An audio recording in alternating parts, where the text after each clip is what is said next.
السلام عليكم ورحمة الله وبركاته. أعوذ بالله من الشيطان الرجيم.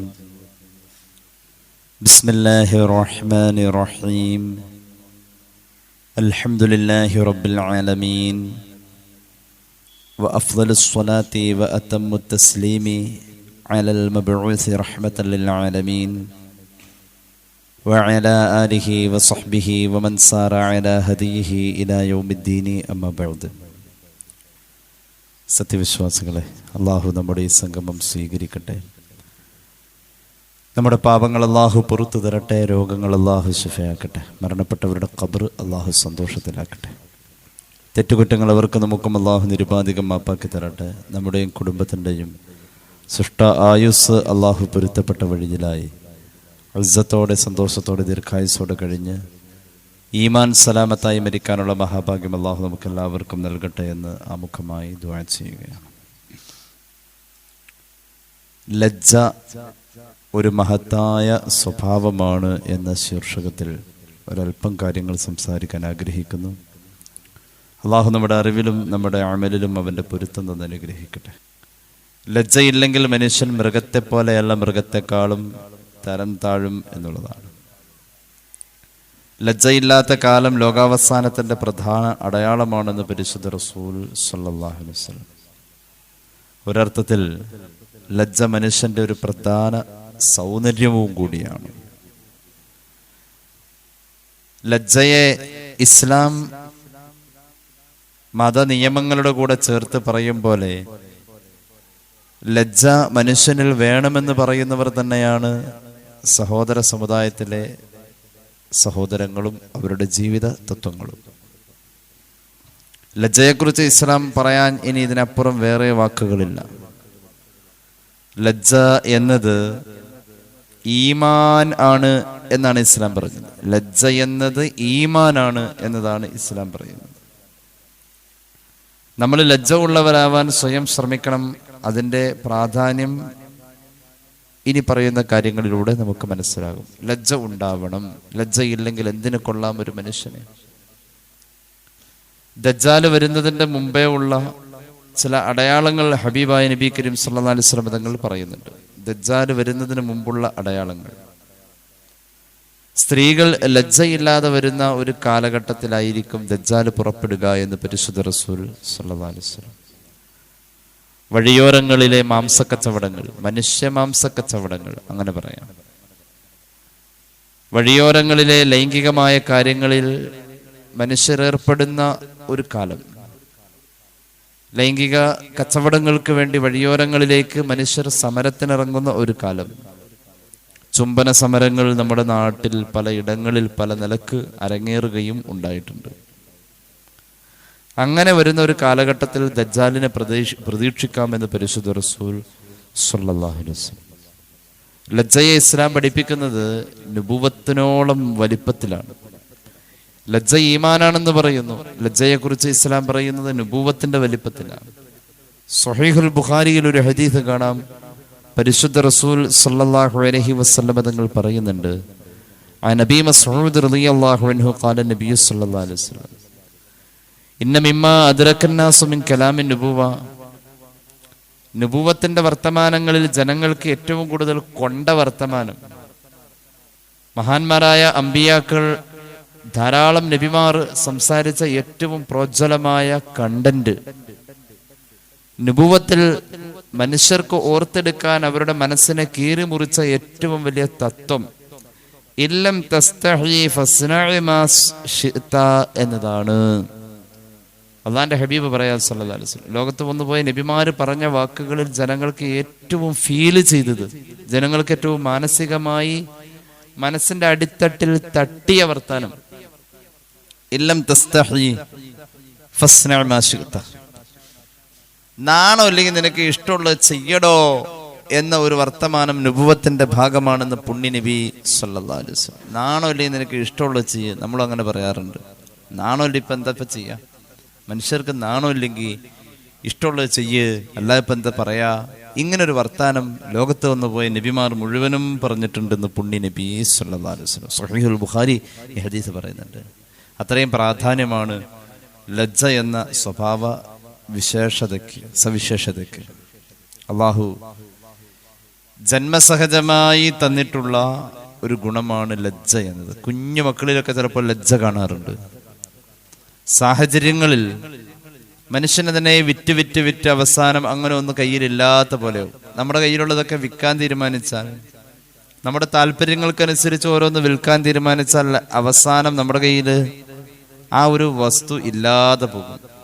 സാഹചര്യങ്ങളുടെ സമ്മർദ്ദത്തിൽ നമ്മുടെ താല്പര്യങ്ങൾക്ക് വേണ്ടി വിറ്റ് അവസാനം മനുഷ്യരുടെ കയ്യിൽ നിന്ന് ഇല്ലാത്തൊരു സാധനമാണ് ലജ്ജ എന്നത്.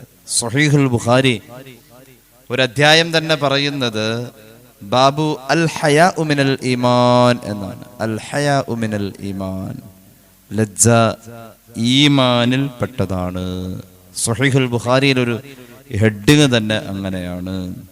അപ്പൊ അത്രത്തോളം ഇസ്ലാമിക പ്രമാണങ്ങൾ ലജ്ജയെക്കുറിച്ച് വാണോളം പറഞ്ഞിട്ടുണ്ട്. അപ്പൊ അതിനർത്ഥം നമ്മുടെ ജീവിതത്തിൽ അത്രയും ഇത് വേണ്ടപ്പെട്ടതാണ്.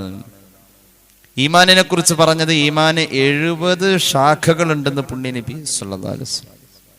എന്നിട്ട് ആ 70 ശാഖകളിൽ ലജ്ജയെ പ്രത്യേകം എടുത്ത് പറയാണ്. ഹദീസ് കേട്ടാൽ നല്ല രസകരമായ അവതരണം. ഈമാൻ എന്ന് പറഞ്ഞാൽ 70-ൽ പരം ശാഖ. നബി ഹുറൈറ റളിയല്ലാഹു അൻഹു ഖാല നബി സല്ലല്ലാഹു അലൈഹി വസല്ലം അൽ-ഈമാനു ബിദ്ഉൻ വസബ്ഊൻ. ഈമാൻ എന്ന് പറഞ്ഞാൽ 70-ൽ പരം തരത്തിലാണ്. ഈമാൻ 70-ൽ പരം തരങ്ങളുണ്ട്. അഫ്ദലുഹാ, അതിൽ ഏറ്റവും ശ്രേഷ്ഠതയുള്ള ഈമാനിന്റെ തലം എന്ന് പറയുന്നത് ഖൗലു ലാ ഇലാഹ ഇല്ലല്ലാഹ്, ലാ ഇലാഹ ഇല്ലല്ലാഹയാണ്. ഈമാന്റെ ഏറ്റവും ഉന്നതമായ തലം അത് ലാ ഇലാഹ ഇല്ലല്ലാഹയാണ്. വ അദ്നാഹ, ഏറ്റവും താഴെ വരുമ്പോൾ 70-ൽ പരം എന്ന് പറഞ്ഞതിന്റെ ഏറ്റവും താഴത്തെ ഭാഗത്ത് കാണുന്ന ഈമാന്റെ കാര്യം ഇമാതത്തുൽ അലം അൻ ത്വരീഖ്, റോഡിലെ ഉരുളങ്കല്ലും മാർഗതടസ്സമുണ്ടാക്കുന്ന മുള്ളുകളും മറ്റു പ്രയാസങ്ങളും ഒരാൾ കാലുകൊണ്ടാണെങ്കിലും തട്ടിമാറ്റുന്നു, അത് ഈമാനിന്റെ ഏറ്റവും കുറഞ്ഞ ഭാഗം അവനിൽ ഉണ്ട്, അതിന്റെ പേരിലാണെന്ന് പുണ്യ നബി സല്ലല്ലാഹു അലൈഹി വസല്ലം. ഈമാൻ 70-ൽ പരം, അതിൽ ഏറ്റവും മുകളിൽ നിൽക്കുന്നത് ലാ ഇലാഹ ഇല്ലല്ലാഹ്, ഏറ്റവും താഴെ നിൽക്കുന്നത് റോഡിലെ തടസ്സം നീക്കലാണ്. ചില ആൾക്കാർ റോട്ടിലേ പശുവിനെ കിട്ടുള്ളൂ, പാർക്കിംഗ് ഇല്ലാത്തടത്തിലേ പാർക്കിംഗ് ചെയ്യുള്ളൂ. ഇടങ്ങേറാക്കാൻ വേണ്ടിയിട്ട് ചെയ്യുന്ന റോഡിൽ തടസ്സം ഉണ്ടാക്കുക എന്നുള്ളത് ഈമാനില്ലാത്ത പണിയാണ്. അങ്ങനെയുണ്ട്. റോഡ് സൈഡിൽ പുല്ല് കണ്ടാൽ അവിടെ പിന്നെ പശുവിനെ അങ്ങ് നീട്ടി അങ്ങ് കെട്ടിയാൽ പിന്നെ ഒരാൾക്കും അതിൽ പോകണ്ട. കുറച്ച് ഈ അടച്ചിലുള്ള പശുവാണെങ്കിൽ പിന്നെ നോക്കും കൂടി വേണ്ട. ചില ആളുകൾക്ക് വാഹനം കൊണ്ടുവന്ന് പാർക്ക് ചെയ്യുന്നത് ഒരു ബോധവും ഇല്ലാതെ കൊണ്ടുവന്ന് പാർക്ക് ചെയ്തോളൂ. അപ്പോ മാർഗതടസ്സം ഉണ്ടാക്കുക എന്നത് ഈമാനില്ലാത്തതിന്റെ ഒരടയാളമാണ്. മാർഗതടസ്സം ഒഴിവാക്കി കൊടുക്കുക എന്നത് ഈമാന്റെ അടയാളമാണ്. ഈമാന്റെ 70-ൽ പരം അടയാളങ്ങളിൽ ഏറ്റവും താഴെ നിൽക്കുന്ന അടയാളം അതാണെന്ന് പുണ്യ നബി സല്ലല്ലാഹു അലൈഹി വസല്ലം. അപ്പൊ ആദ്യത്തേതും അവസാനത്തതും പറഞ്ഞു. ആദ്യത്തേത് ലാ ഇലാഹ ഇല്ലല്ലാഹ്, ഈമാന്റെ തലങ്ങൾ 70 എങ്കിൽ അതിൽ ഒന്നാമത്തേത് ലാ ഇലാഹ ഇല്ലല്ലാഹ്, ഏറ്റവും താഴെ നിൽക്കുന്നത് വഴിയിലെ തടസ്സം നിൽക്കലാണ്. അപ്പൊ 2 അറ്റത്തിലുള്ള ഒന്നാമത്തെയും അവസാനത്തെയും പറഞ്ഞു ഈമാന്റെ തലങ്ങൾ. എന്നാ ഇനി കേട്ടോളൂ, ഇതിന്റെ ഇടയിലെ ഏറ്റവും പ്രധാനപ്പെട്ട ഈമാൻ കാര്യത്തെ കുറിച്ച് പറഞ്ഞു. അതേ ഹദീസിൽ തന്നെ കാണാം, വൽ ഹയാഉ ശുഅബത്തും മിനൽ ഈമാൻ. ഈമാൻ 70-ൽ പരം ശാഖയുണ്ടെങ്കിൽ അതിന്റെ ഏറ്റവും പ്രധാനപ്പെട്ട ശാഖ അത് ലജ്ജയാണെന്ന് പുണ്യ നബി സല്ലല്ലാഹു അലൈഹി വസല്ലം. ഏറ്റവും ഒന്നാമത്തേത് ലാ ഇലാഹ ഇല്ലല്ലാഹ്, ഏറ്റവും താഴത്തത് വഴിയിലെ തടസ്സം നീക്കുക. അപ്പൊ ഒന്നാമത്തതും ഏറ്റവും അവസാനത്തെയും പറഞ്ഞു. ഇതിന്റെ ഇടയിൽ ഒരു പ്രധാനപ്പെട്ടതും ഉണ്ടേ, അത് ലജ്ജയാണെന്ന് പരിശുദ്ധ റസൂൽ സല്ലല്ലാഹു അലൈഹി വസല്ലം. ആരോടാണ് ലജ്ജ ഉണ്ടാവുക? നമുക്ക് നമ്മോട് തന്നെ ലജ്ജ വേണമെന്നാണ്. നമുക്ക് നമ്മോട് തന്നെ ലജ്ജ വേണം. എവിടെ? ഒന്നുമല്ലെങ്കിൽ നമ്മൾ നമ്മോട് ചേർന്ന് നിൽക്കുന്നതിനേക്കാൾ നമ്മോട് ഏറ്റവും ചേർന്ന് നിൽക്കുന്ന അള്ളയാണ്. അള്ളാഹുവിനെ ലജ്ജിക്കണം എന്ന് ഹദീസിൽ തന്നെയുണ്ട്. ഒരാള് തനിച്ച് കിടക്കുന്ന സന്ദർഭം, അല്ലെങ്കിൽ ഒരാൾ തനിച്ച് കുളിക്കുന്ന സന്ദർഭം, ആ സമയത്ത് ഔറത്ത് മറക്കൽ സുന്നത്താണ്. എന്തുകൊണ്ട്? അള്ളാഹുവിൽ നിന്നും നീ ലജ്ജിക്കണം എന്നതാണ് പുണ്യ നബി സല്ലല്ലാഹു അലൈഹി വസല്ലം പഠിപ്പിച്ചിട്ടുള്ളത്. ജന്മസഹജം, ജനിക്കുമ്പോൾ നമ്മുടെ കൂടെ ഉള്ള കാര്യമാണ്. നമുക്ക് എന്തൊക്കെ ജനിച്ചപ്പോൾ കിട്ടിയോ ആ ജനിച്ചപ്പോൾ അന്ന് മുതൽ ഇനി മരിക്കുന്നവരെ കൂടുതലല്ലാതെ കുറയാൻ പാടില്ല. അങ്ങനത്തെ ഒരു ഗുണമാണ് ലജ്ജ. അത് സ്വയം തോന്നണം. സ്വയം തോന്നില്ലെങ്കിൽ സ്വയം തോന്നാൻ നമ്മൾ പഠിപ്പിക്കണം. സ്വഹീഹുൽ ബുഖാരിയിൽ ഒരു ഹദീസ് കൂടി പറയാം. അൻ സാലിം ഇബ്നു അബ്ദില്ലാഹി അൻ നബീഹി അന്ന റസൂലുള്ളാഹി സ്വല്ലല്ലാഹു അലൈഹി വസല്ലമ മറ അലാ റജുലിൻ മിനൽ അൻസാർ വഹുവ യഇദു അഖാഹു ഫിൽ ഹയാ. ഒരിക്കൽ ഹബീബായ നബി കരീം സല്ലല്ലാഹു അലൈഹി വസല്ലം തങ്ങൾ അൻസാറുകളിൽപ്പെട്ട ഒരു സ്വഹാബി അദ്ദേഹത്തിന്റെ കൂട്ടുകാരനെ ഉപദേശിക്കുന്നത് കണ്ടു. അതിലൂടെ നബി തങ്ങൾ ഇങ്ങനെ നടന്നുപോയി. പുണ്യ നബി സല്ലല്ലാഹു അലൈഹി വസല്ലം നടന്നു പോകുമ്പോൾ അൻസാരികളിൽപ്പെട്ട ഒരു സ്വഹാബി മറ്റൊരാളെ ഉപദേശിക്കാണ്. എന്ത് കാര്യം പറഞ്ഞുകൊണ്ട് ഉപദേശിക്കുന്നത്? എടോ, തനിക്കൊരല്പം ലജ്ജ ആവാട്ടോ, നിനക്കെന്താ ലജ്ജയില്ലാത്തത് എന്ന് പറഞ്ഞിട്ട് ലജ്ജയുടെ കാര്യം പറഞ്ഞുകൊണ്ടാണ്, നാണത്തിന്റെ കാര്യം പറഞ്ഞുകൊണ്ടാണ് അൻസാരിയായ സ്വഹാബി തന്റെ സുഹൃത്തിനെ ഉപദേശിക്കുന്നത്. ഇത് കണ്ട മുത്തുനബിക്ക് ഒരല്പം ദേഷ്യം വന്ന പോലെ ഫഖാല റസൂലുള്ളാഹി, അല്ലാഹുവിന്റെ ഹബീബ് സല്ലല്ലാഹു അലൈഹി വസല്ലം പറഞ്ഞു, ദഅഹു, അവനെ വിട്ടേക്കടോ. നീ ഇങ്ങനെ ലജ്ജയുടെ കാര്യം പറഞ്ഞ അവനെ ഉപദേശിക്കണ്ട, അവനെ വിട്ടേക്ക്. എന്തുകൊണ്ട്? ഫഇന്നൽ ഹയാഅ മിനൽ ഈമാൻ, ലജ്ജ എന്നത് ഈമാനിൽപ്പെട്ടതാണ്. ഈമാൻ ഉണ്ടെങ്കിലേ ലജ്ജ ഉണ്ടാവൂ എന്ന് പുണ്യ നബി സല്ലല്ലാഹു അലൈഹി വസല്ലം. അപ്പൊ നമുക്ക് ലജ്ജയില്ലേ? ഈമാനില്ല. അള്ളാഹു ലജ്ജ തരട്ടെ. ലജ്ജ ചോദിക്കണം. അള്ളാഹുവെ, എനിക്ക് ലജ്ജിക്കാൻ എനിക്ക് നീ ലജ്ജിക്കാനുള്ള തൗഫീഖ്, എനിക്ക് ലജ്ജ വേണം. അത് ഈമാനാണേ. ഈമാനിന്റെ ഏറ്റവും പ്രധാന കണ്ടന്റാണ് ലജ്ജ എന്ന് പരിശുദ്ധ റസൂൽ സല്ലല്ലാഹു അലൈഹി വസല്ലം. ഖുർആൻ പറയുന്നുണ്ട്, വലിയ ലജ്ജയുള്ള ആളായിരുന്നു സയ്യിദന മൂസ അലൈഹിസ്സലാം. നബിമാര് മുഴുവനും അങ്ങനെയായിരുന്നു. വലിയ ലജ്ജ, ഹബീബിന്റെ ലജ്ജ.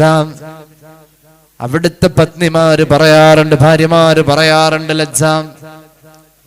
അള്ളാഹുവിന്റെ ഖുർആൻ സൂചിപ്പിച്ചു, പ്രവാചകന്മാരിൽ പ്രമുഖനായ മൂസ നബിക്ക് വലിയ ലജ്ജയായിരുന്നു. ഒരു ഹദീസും കൂടി ചേർത്ത് പറയാം, സ്വഹീഹുൽ ബുഖാരി. ഈ ഹദീസ് പറയുന്നുണ്ട്, മൂസാ നബി ജീവിച്ചിരുന്ന കാലഘട്ടത്തിൽ ജനങ്ങൾ കുളിക്കാൻ നേരം പരിപൂർണമായും നഗ്നരായി കുളിച്ചിരുന്ന ഒരു കാലമായിരുന്നു അത്.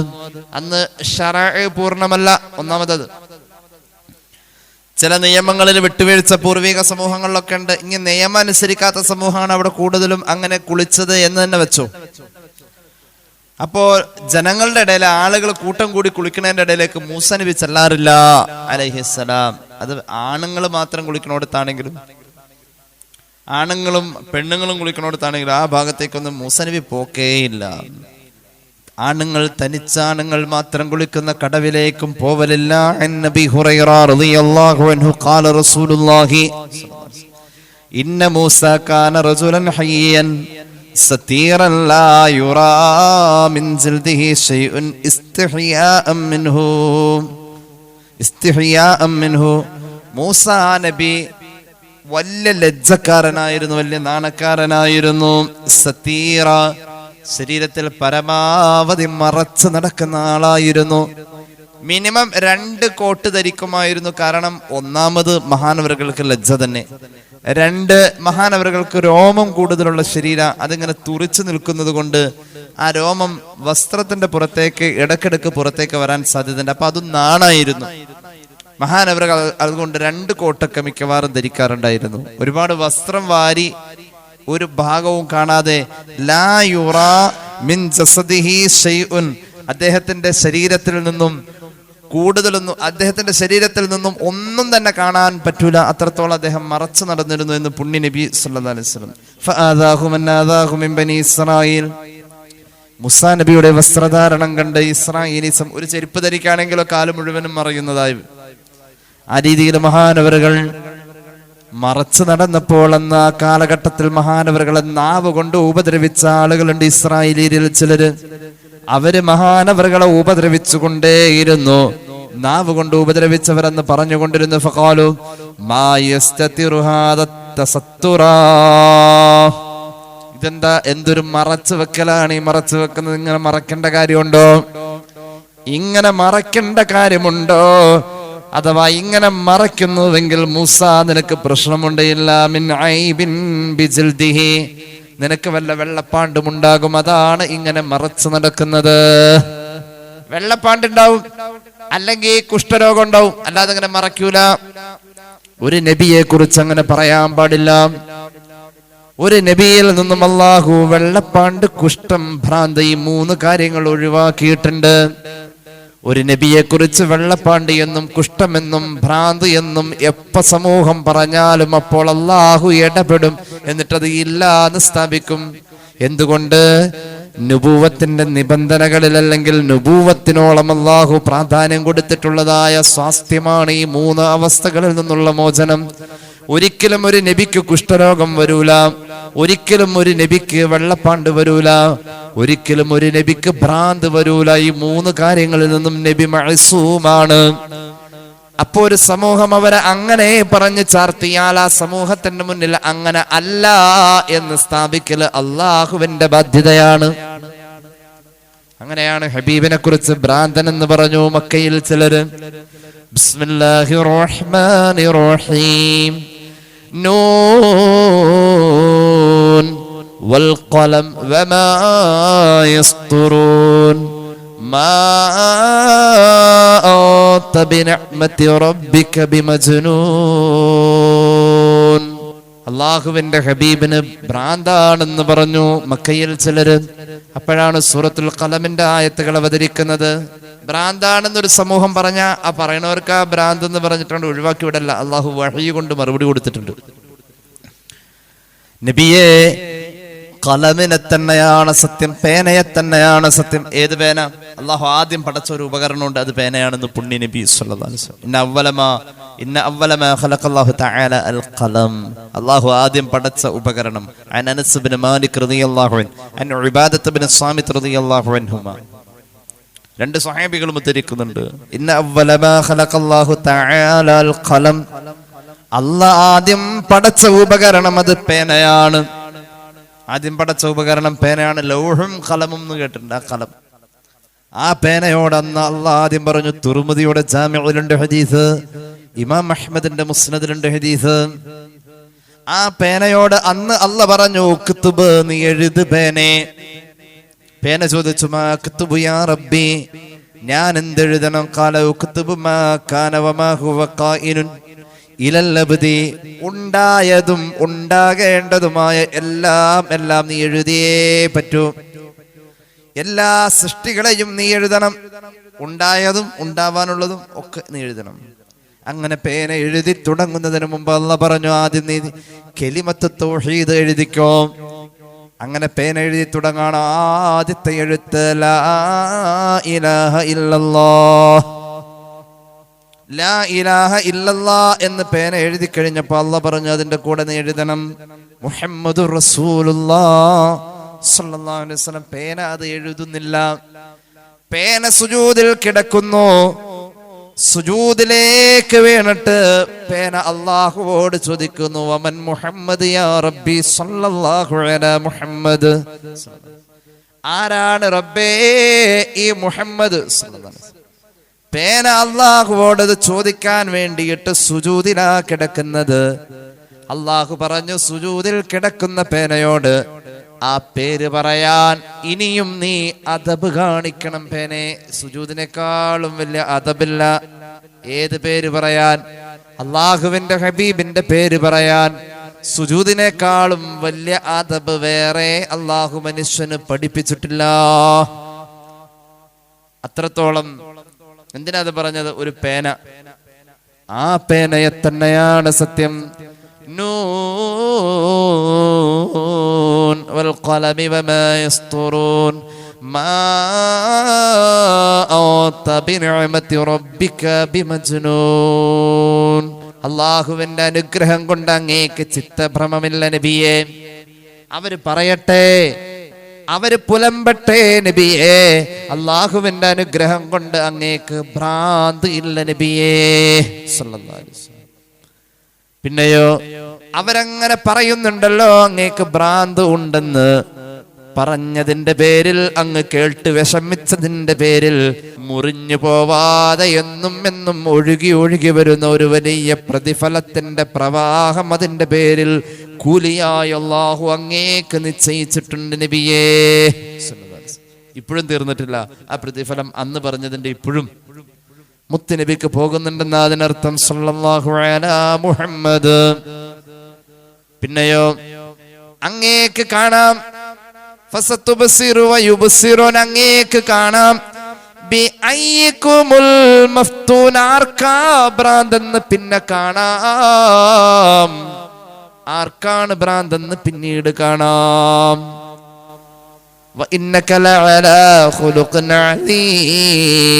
അങ്ങ് മഹത്തരമായ മഹോന്നതമായ സ്വഭാവത്തിന്റെ ഉടമയല്ലേ. അവര് ഇകഴ്ത്തി കാണിച്ചു ഭ്രാന്താണെന്ന്. അള്ളാഹു ഏറ്റവും വലിയ പുകഴ്ത്തൽ ഇവിടെ പുകഴ്ത്തി എന്ന് ആയിഷ റളിയല്ലാഹു പറയാം. അങ്ങ് ഏറ്റവും നല്ല സ്വഭാവത്തിന്റെ ഉടമയാണെന്ന് പറഞ്ഞ് ഏറ്റവും വലിയ പുകഴ്ത്തൽ അള്ളാഹ് പുകഴ്ത്തി. അപ്പൊ അള്ളാഹ് കൊടുത്തൊരു അംഗീകാരം ആ നബിയെ സമാധാനിപ്പിച്ചു. 3 കാര്യങ്ങൾ പ്രവാചകന്മാരിൽ ആരോപിച്ചാൽ അള്ളാഹു മറുപടി പറയും. അതിലൊന്ന് ഭ്രാന്താണ്. മൂസ നബിയിൽ പറഞ്ഞത് അങ്ങനെയല്ല. മൂസ നബിയിൽ പറഞ്ഞത് ഒന്നുകിൽ അങ്ങയുടെ ശരീരത്തില് എന്തിനാ ഇങ്ങനെ ശരീരം മുഴുവനും മറയ്ക്കുന്നത്? നാണിച്ചിട്ടാണ്. പക്ഷെ ഇവര് പറഞ്ഞു ഇമ്മാ ബറസും വൈമാ ഉദറ, ഒന്നുകി പുഴുകുത്തുന്ന രോഗം ഉണ്ടാവും ശരീരത്തില്, അല്ലെങ്കിൽ വെള്ളപ്പാണ്ടുണ്ടാവും, അല്ലെങ്കിൽ അല്ലെങ്കിൽ എന്തെങ്കിലും അപകടം പറ്റിയിട്ടുണ്ടാവും, അത് മറച്ചു വെക്കുന്നതാ. എന്തെങ്കിലും അപകടം പറ്റിയിട്ടുണ്ടാവും, അത് മറച്ചു വെക്കുന്നതാ. അല്ലാതെ ഇങ്ങനെ മറയ്ക്കേണ്ട കാര്യമില്ലല്ലോ. അല്ലാഹു തആല ഒരു നബിയിൽ ഇത്തരത്തിലുള്ള ആരോപണം പറയുന്നതിന് മറുപടി കൊടുക്കാൻ തീരുമാനിച്ചു. അല്ലാഹു കൊടുക്കുന്ന മറുപടി കണ്ടോട്ടോ. വഇന്നല്ലാഹ അറാദൻ യുബരിഅഹു മിമ്മാ ഖാലൂ ലിമൂസാ. മൂസാ നബിയിൽ അവർ പറഞ്ഞ ആ ആരോപണങ്ങളിൽ അല്ലാഹു മറുപടി കൊടുക്കാൻ തീരുമാനിച്ചു. ഫഖലാ യൗമൻ വഹിദ. അങ്ങനെ ഇരിക്കെ മൂസ നബി ആരുമില്ലാത്ത നേരത്ത് കുളിക്കാൻ വേണ്ടി കടവിലേക്ക് ഇറങ്ങി. ആരുമില്ലെന്ന് ഉറപ്പുള്ളപ്പോഴേ ഇറങ്ങാറുള്ളൂ. അന്നത്തെ കുളിയുടെ രീതി അങ്ങനെയാ. മഹാനവറുകൾ വസ്ത്രം അഴിച്ചു വെച്ചു. ഇതിന്റെ ന്യായവും ഈ പറയാൻ പോകുന്നതിന്റെ യുക്തിയും നമ്മൾ ചിന്തിക്കല്ലേ. ഇത് റസൂലുള്ളാഹി പറഞ്ഞതാണ് സല്ലല്ലാഹു അലാ മുഹമ്മദ്. ആ നബിയിൽ ആരോപിച്ചിരിക്കുന്ന ശരീരത്തിന്റെ ഐബുകൾ, ആ ആരോപണം മൂലം പറയപ്പെട്ട ഐബുകൾ ഇല്ലെന്ന് ഉറപ്പുവരുത്തല് നുബുവത്തിന്റെ യോഗ്യതയുടെ ഭാഗമാണ്. മൂസാ നബി അന്ന് ഒരു ഉരുണ്ട കല്ലിന്റെ മുകളിൽ വസ്ത്രം അഴിച്ചു വെച്ചിട്ട് കുളിക്കാൻ ഇറങ്ങി. ഉരുണ്ട കല്ല്, ആ കല്ലിന്റെ വലിപ്പം ഒരഭിപ്രായം അനുസരിച്ച് ഒരു നല്ല തലയുടെ വലിപ്പമുള്ളതെന്ന്. ഒരു വലിയ തല, ഒരു മനുഷ്യന്റെ വലിയ തലയുടെ വലിപ്പമാണ്, നല്ല ഉരുണ്ട കല്ലാണ് എന്നൊരു അഭിപ്രായത്തിലുണ്ട്. ഏതായാലും ആ കല്ലിന്റെ മുകളിൽ അഴിച്ചു വെച്ചു. എന്നിട്ടോ മഹാനവറുകൾ കല്ലിന്റെ മുകളിൽ അഴിച്ചു വെച്ചു. പിന്നെ കുളി തുടങ്ങി. കുളി കഴിഞ്ഞു, വേഗം കുളി കഴിഞ്ഞു. എന്നാൽ വസ്ത്രമെടുക്കാൻ വേണ്ടി മഹാനവറുകൾ ഇനി ഉടുക്കേണ്ട വസ്ത്രം, സൗബ് എന്ന് പറഞ്ഞാൽ ഇനി ഉടുക്കേണ്ട വസ്ത്രം, അതാണ് സൗബ്. ലിബാസ് നിലവിൽ ശരീരത്തിൽ കിടക്കുന്ന വസ്ത്രം, ഇവിടെ സൗബ് എന്ന് പറഞ്ഞ. അപ്പൊ ഉറപ്പായിട്ട് മഹാനവറുകൾ വേറെ വസ്ത്രം കൊണ്ടുവന്നിട്ടുണ്ട് കുളി കഴിഞ്ഞ് മാറ്റാനുള്ളത്. അതായിരിക്കും നിലവിൽ ഇട്ടത് കൊണ്ടായിരിക്കും ഒരു പക്ഷേ കുളിക്കാൻ ഇറങ്ങിയത്. അത് ഈർപ്പമടിച്ചാൽ, ഈറൻ ആയി കഴിഞ്ഞാൽ, നനഞ്ഞു കഴിഞ്ഞാൽ ഒരു പക്ഷെ ശരീരത്തിന്റെ തൊലിയിലെ നിറമൊക്കെ കാണാം. അല്ലാതെ ഒരു നബിയുടെ ഔറത്ത് നിരുപാധികം പുറത്തേക്ക് വരില്ല. അങ്ങനെയാണ് മഹാനായ മൂസ അലൈഹിസ്സലാത്തു വസ്സലാം ഇനി ഉടുക്കേണ്ട വസ്ത്രത്തിനാണ് സൗബ് എന്ന് പറയാം. ഉടുത്ത് മാറേണ്ട വസ്ത്രമാണ്. അതാണ് ആ കല്ലിന്റെ മുകളിൽ വെച്ചത്. നിലവിൽ ശരീരത്തിലുള്ള വസ്ത്രം മാറ്റി വെച്ചിരുന്നെങ്കിൽ ലിബാസ് എന്നാ പറയാം. ലിബാസ് ശരീരത്തിലുള്ള വസ്ത്രവും സൗബ്, ഇത് രണ്ടും നമുക്ക് അറിയാവുന്ന വാക്കുകളാണ്. സൗബ് എന്ന് പറഞ്ഞ ഇനി ഉടുത്ത് മാറേണ്ട വസ്ത്രം, അതിങ്ങനെ കല്ലിൽ വെച്ചു. എന്നിട്ടോ മഹാനവറുകൾ കുളിയുടെ നനയും കുളിയും ഒക്കെ കഴിഞ്ഞത് എടുക്കാൻ വേണ്ടിയിട്ട് കയറി വന്നപ്പോ മഹാനവറുകൾ അടുത്തേക്ക് എത്തിയപ്പോൾ ആ വസ്ത്രത്തെ ആ കല്ലിൽ തന്നെ വെച്ചിട്ട് കല്ല് ഉരുണ്ടു പോവാൻ തുടങ്ങി, കല്ല് ഓടാൻ തുടങ്ങി. കല്ല് ഉരുണ്ടു ഓടി നല്ല വേഗത്തില്. മൂസാ നബി അത് എടുക്കാൻ വേണ്ടി കയ്യിലുള്ള വടി കൊണ്ട് കല്ലിനൊന്ന് തോണ്ടിയെടുക്കാൻ വേണ്ടി, വടി എന്ന് പറഞ്ഞാൽ 10 മുഴം നീളം കൂടി ഉണ്ട്. മുന്നിൽ പോണ കല്ലിനൊന്ന് തോണ്ടിയാണെങ്കിലും പിടിക്കാൻ വടിയും കയ്യിലെടുത്തു. അങ്ങനെ മൂസാ നബി കല്ലിനെ പിടിക്കാൻ വേണ്ടി പിന്നാലോടി കുളി കഴിഞ്ഞ വെള്ളത്തിൽ നിന്ന് നനഞ്ഞ പാടെ കയറി വരികയാണ്. നിലവിലുള്ള വസ്ത്രത്തിൽ ആ നനവോടുകൂടെ കയറി വന്ന ശരീരത്തിൽ പറയപ്പെട്ട ആരോപിക്കപ്പെട്ട ഐബുകളില്ലെന്ന് കണ്ണാടി പോലെ വ്യക്തം. അപ്പോൾ മഹാനവറുകൾ വടിയുമായി കല്ലിന്റെ പിന്നാലെ ഓടി പറഞ്ഞു പോകുന്നുണ്ട്, സൗബി ഹജർ, സൗബി ഹജർ, കല്ലേ എന്റെ വസ്ത്രം, കല്ലേ എന്റെ വസ്ത്രം. കല്ല് ഓടി ഓടി എവിടെ ചെന്നു? ഇലാ മലഇ മിൻ ബനി ഇസ്രായീൽ, ഈ ആരോപണം പടച്ചുണ്ടാക്കിയ ഇസ്രായേലി സമൂഹത്തിലെ ആളുകളുടെ ഇടയിൽ അവർ കൂടി നിൽക്കുന്നതിന്റെ ഇടയിലേക്കായി കല്ല് വസ്ത്രവുമായി ഓടിച്ചെല്ലുന്നത്.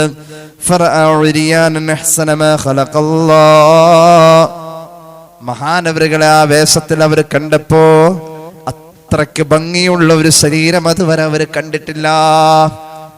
ഇതുപോലെ ഭംഗിയുള്ള നല്ല മിടുക്കനായ ആൺകുട്ടിയായി മൂസ നബി അവർ കണ്ട പോലെ മറ്റൊരു പടപ്പിനെയും ഇന്നവരെ ആരും തുണിയില്ലാതെ കുളിക്കുന്ന കണ്ടവര് ഇതുപോലെ ഒരു ഇത്ര ഭംഗിയുള്ള ഒരു ശരീരത്തെ മൂസ നബിയെ കണ്ട പോലെ ലജ്ജയില്ലാത്ത സമൂഹം അന്ന് നോക്കിയത് മൂസ നബിയിലേക്ക് നോക്കിയപ്പോ അവർക്ക് അറിയാനുള്ളത് മുഴുവൻ അള്ളാഹു അറിയിച്ചു കൊടുത്തു.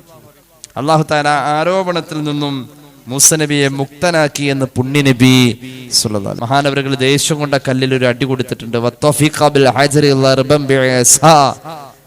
എന്നെങ്ങനെ ഓടിക്കണോ എന്ന് ചോദിച്ചു, എന്നെങ്ങനെ നാണം കെടുത്തണോ എന്ന് ചോദിച്ച് കല്ലിനെ കിട്ടാൻ വടി വെച്ചിട്ട് ഒരു ഒറ്റ അടിയും കൊടുത്തിട്ടുണ്ട് മഹാനവറുകൾ അങ്ങനെ അടിച്ചിട്ടുണ്ട്. അടിയുടെ അടയാളം 3 വട്ടം ആ കല്ലിൽ കാണാമായിരുന്നു എന്ന് പുണ്യ നബി സ്വല്ലല്ലാഹു അലൈഹി വസല്ലം. ഇന്ന ബിൽ ഹജരി ലനദ്ബം മിൻ അഥരി ദർബിഹി. കല്ല് കരയാൻ തുടങ്ങി. മൂസ നബി അടിച്ചു എന്നതിന്റെ പേരിൽ കല്ല് കരയാൻ തുടങ്ങി. കല്ലിൽ അടയാളങ്ങൾ കണ്ടിട്ടുണ്ട്. പിന്നീട് 3 അഭിപ്രായം, അടികൊണ്ട് അടയാളം. പിന്നീട് 4 5 അഭിപ്രായമുണ്ട്. മൂസ നബിയുടെ അടി കൊണ്ടതിന്റെ പേരിൽ കല്ലിന് സങ്കടം തോന്നി, കല്ല് കരഞ്ഞു എന്ന് പുണ്യ നബി സ്വല്ലല്ലാഹു അലൈഹി വസല്ലം. മൂസ നബിയെ ഐബുണ്ടെന്ന് പറഞ്ഞ് ആരോപിച്ചവർ മൂസ നബിക്ക് നാണുണ്ടായതിന്റെ പേരിലാണ് മഹാനവറുകൾ വസ്ത്രം ധരിക്കുന്നതിൽ അത്രയും ശ്രദ്ധിച്ചത് എന്ന് മനസ്സിലാക്കിയില്ല. അവരിങ്ങനെ മൂസ നബിക്ക് വെള്ളപ്പാണ്ടുണ്ട്, കുഷ്ഠമുണ്ട് എന്നൊക്കെ പറഞ്ഞ് ആരോപിക്കാനാണ് നിന്നത്. അങ്ങനെ ഒരു സമൂഹമുണ്ട്. ഖുർആൻ ഇത് പറയുന്നുണ്ട്. ബിസ്മില്ലാഹിർ റഹ്മാനിർ റഹീം.